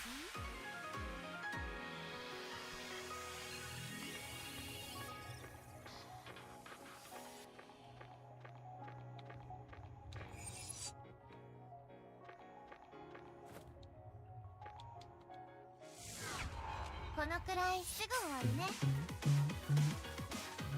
頑張っていこう。ストロベリーコメント。 Cannot wait to unlock Grape Wave again. I'm gonna be spamming that move all day.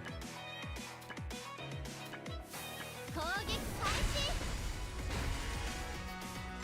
よし、どんどん行きたらいって。楽勝だったね。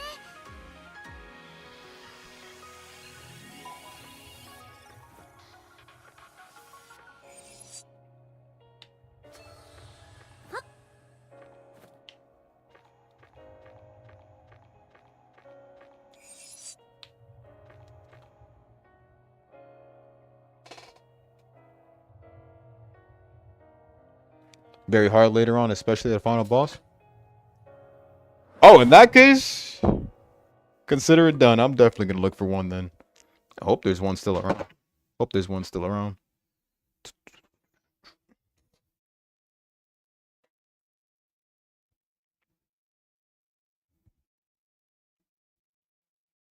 次もよろしく。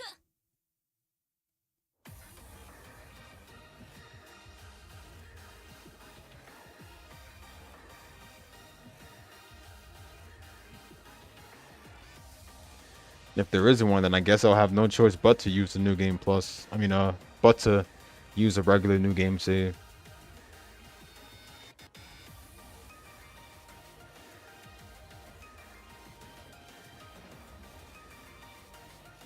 Or maybe I could probably just grind extra. 大丈夫かな。 Is there DLC? Maybe like some high quality, high tier weapons, maybe? Unless the DLC is just costumes, which I don't mind, but still though.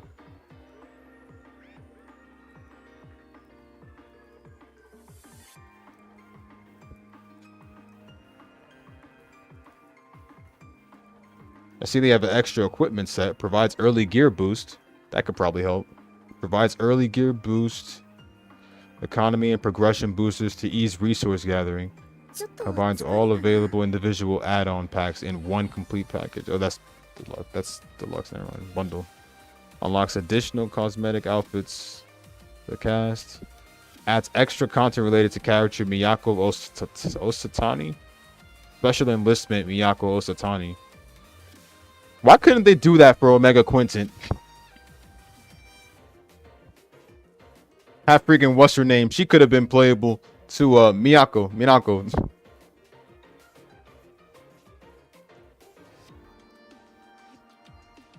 大丈夫かな。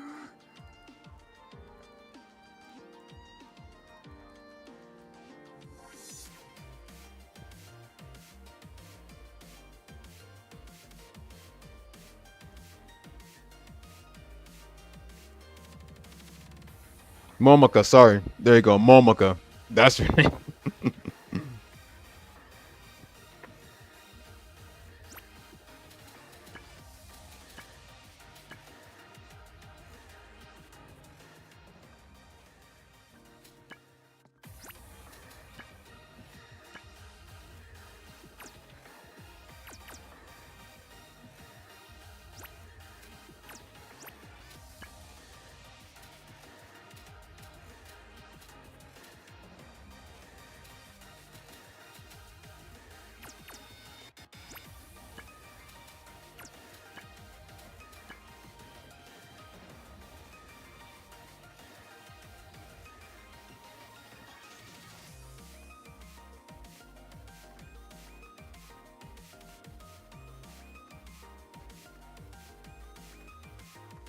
Oh, she's not there on rainy days. So hold up a sec with me.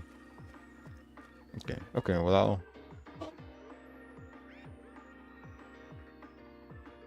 ooh, that's a lot of outfits.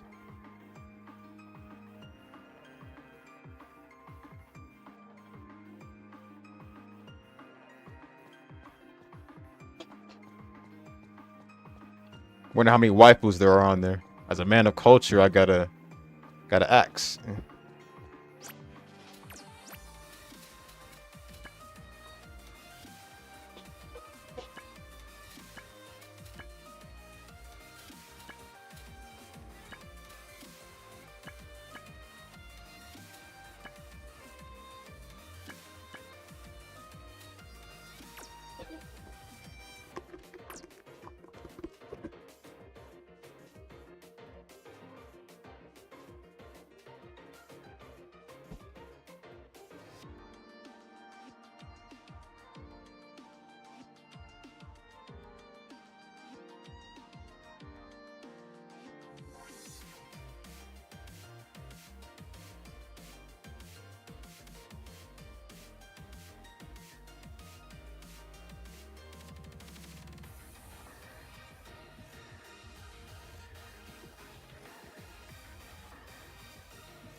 Seven?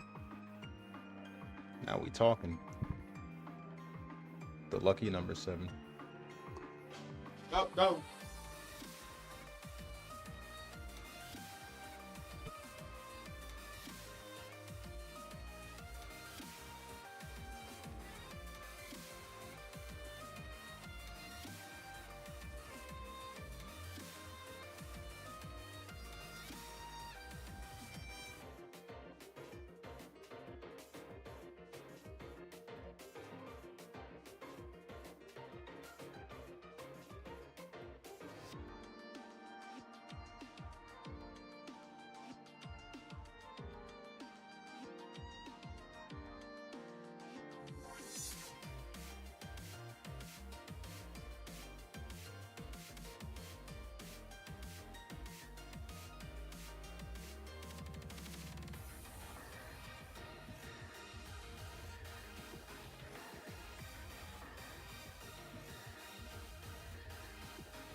All right, I'll be back tomorrow, you guys. I'll see you all.